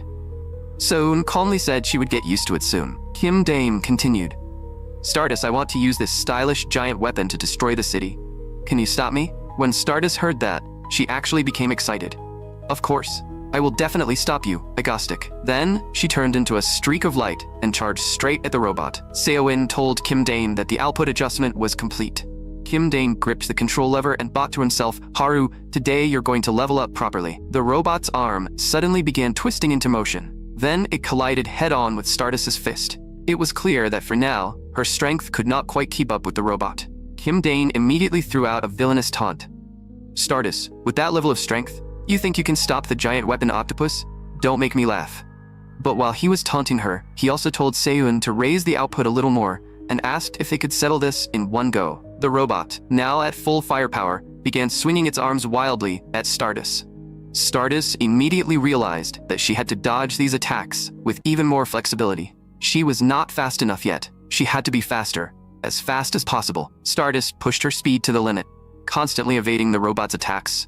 Yes, this was exactly what Kim Dane wanted. He even thought that today he might finally be able to go home in one piece without getting injured. Meanwhile, somewhere else, someone reported quietly, Mr. President, preparations are complete. This person was the president of Korea. He knew there was only one way to deal with that ultimate weapon. So he pressed the launch button for a super missile, preparing to destroy the entire area. That was the decision everyone had reached during the meeting. At that moment, Seoyun and Kim Dane were still fully focused on controlling the robot. They seemed completely unaware of what was about to happen. The flames sprayed by the robot were easily dodged by Stardust, and at that moment, Kim Dane had also made up his mind. He said, Seoyun, raise the output one more level. If it was Stardust, she would definitely be able to endure it. Even Stardust herself was growing more excited. With a thunderous boom, the robot was struck so hard that it shook violently. The people inside the robot were thrown into a dizzy mess. Kim Dane slammed down on the control pedal and kept pushing forward. He had to show off the joystick spinning skills he had honed back in the arcade. Stardust finally started getting the feel for it, because she could clearly sense her ability growing little by little. So she shouted in her heart, Egostic, bring it on. And now, she was gradually getting used to the robot's movements. Egostic was still waiting there for her, so she had to break through this situation as quickly as possible. But in the next second, she was punched away by the robot. Kim Dane immediately taunted her. Did you think you were starting to get used to this attack? That was just overconfidence. Hearing that mockery, Stardust was clearly angered. Still, the performance of the robot octopus really was impressive. Stardust immediately launched a straight punch at the robot. That punch struck one of the robot's legs directly. Seoyun immediately questioned Kim Dane. Bro, what are you doing? Kim Dane simply smiled. This is exactly what makes it fun. Now, it was time to get serious. Kim Dane ordered, Octopus, increase output. But the robot did not react at all. Kim Dane repeated, increase output. Only then did Seoyun start controlling the robot again, with great difficulty. At that moment, the robot finally moved again. Kim Dane immediately taunted her. Stardust, can you adapt to this speed? Is this really all you've got? The comments exploded as well. Is this level even real? This was practically a battle between the strongest beings in the world. Was this really the Stardust people used to call useless? The viewers were getting so excited that their chests felt like they were burning. Was Stardust really going to rise to S rank this time? Inside the robot, Seoyun and Kim Dane could still be heard arguing. Hearing those voices made Stardust even more irritated. Now she had one more reason why she absolutely had to defeat this giant weapon. Egostic's women. If not for Egostic, she would never have been able to defeat this giant weapon. But now, she could. So Stardust charged straight toward the robot. The force of her impact shook the entire machine violently. Choi Se-hee could not help saying in surprise, why does that hero seem even stronger than before? Seoyun warned that the output was almost at its limit, and they had to settle this within 10 minutes. But Kim Dane said, then we'll enjoy it until the very last second. Seoyun snapped, enjoy my ass, you maniac. This thing is going to explode at this rate. Poor Lee Subin was already getting motion sick inside the robot. By then, Stardust had rushed above the robot, and the place she was aiming for was the center of the machine, because she knew Egostic was inside. Just then, she received a message from the association. Stardust, leave that area immediately. The president has launched a small nuclear missile at the giant weapon. If you get caught in it, you'll die. Stardust froze. Had the president lost his mind? If a missile exploded here, ordinary civilians would be put in danger too. She could already defeat the giant weapon, so why would they do this? The association helplessly explained that the president probably felt he would look incompetent if he did nothing. Stardust, this is a decision made at the national level. The association has no power to stop it. Don't ask any more questions. Get out of there now. Kim Dane, who knew nothing about this, was still taunting her. Stardust, how long are you going to stand there? My robot's fists are itching. Stardust noticed that Egostic was not continuing his attack. He was waiting for her. Was he really a villain who cared for heroes? Right now, he had no idea a missile was about to fall here. So Stardust simply removed her communication earpiece. The next second, she charged without hesitation in the opposite direction. The people at the association shouted in shock. She threw away her earpiece. What's going on? But the president of the association calmly said, "It's fine. Like always, if we just sit back and watch, the answer will come on its own. So let's keep watching." Kim Dane had no idea where Stardust was going and thought she was running away, so he kept acting. Egostic is a villain. If they wanted reasons, the country had countless reasons to kill him. After all, he was a wicked villain who loved kidnapping and criminal operations. And yet for some reason, Stardust did not hate him. She flew straight toward the nuclear missile. There was not a trace of hesitation in her eyes. The missile was getting closer and closer. Stardust remembered what Egostic had once said to her. "You owe me one now." That made her resolve to stop the nuclear missile even stronger. Before the missile could explode, Stardust reached out and blocked it directly. The overwhelming impact forced her to use every bit of strength she had. Kim Dane finally noticed that something seemed to be flying toward them, but he still could not understand what it was. Choi Se-hee recognized it. "Isn't that a missile?" Kim Dane was stunned when he saw it. Stardust was using everything she had to hold back the missile's force. Finally, the missile's propulsion began to weaken. She seized that chance, forcibly changed the missile's direction, and sent it flying upward into the sky. Kim Dane hurriedly asked, "Soen, can you figure out what's going on?" Completely unaware of the situation, he was desperately trying to track where the missile had come from. Seon found the answer almost immediately. "I found it. It's a nuclear missile launched from the presidential office." But it was already too late, because there were only 10 seconds left before detonation. At that moment, the president of Korea still looked extremely confident. But at the very last second, Stardust grabbed the missile and forced herself to fly away with it. Meanwhile, Frostblade was still casually shopping outside. For a moment, Kim Dane had no idea how to handle the situation. Carrying the missile, Stardust used every bit of strength she had to fly into the sky. At the final moment, she hurled the missile away with all her might. With a thunderous boom, a massive mushroom cloud rose in the sky. The missile had finally exploded in midair. Lee Ha-yul also saw the scene, and the Hero Association president did not even have time to eat his popcorn. The president of Korea's expression darkened instantly. Soen and Choi Se-hee were also seeing something like this for the first time. Kim Dane could not stop himself from shouting, "Stardust." At that moment, Stardust had already used up all her strength and was falling from the sky. Fortunately, in the next second, a hand caught her. Kim Dane shouted in frustration, "What are you doing? Who told you to help? What if you died?" Then he held Stardust and landed safely on the ground. Kim Dane had not expected that a body capable of producing such terrifying strength could feel this soft in his arms. But Stardust's expression looked strange, and Kim Dane's heart tightened. Crap, is she about to get angry? Why was she looking at him like that? Was she angry because she was being held by a villain? Kim Dane quickly said, "Stardust, I thought you ran away like a coward. How did you move so fast? Why did you stop that missile?" The target of that missile was the giant weapon Octopus. The giant weapon is already half destroyed, and if the missile hit it, it would be completely disabled. If we hadn't noticed in time, everyone in Ego Stream might have been wiped out together.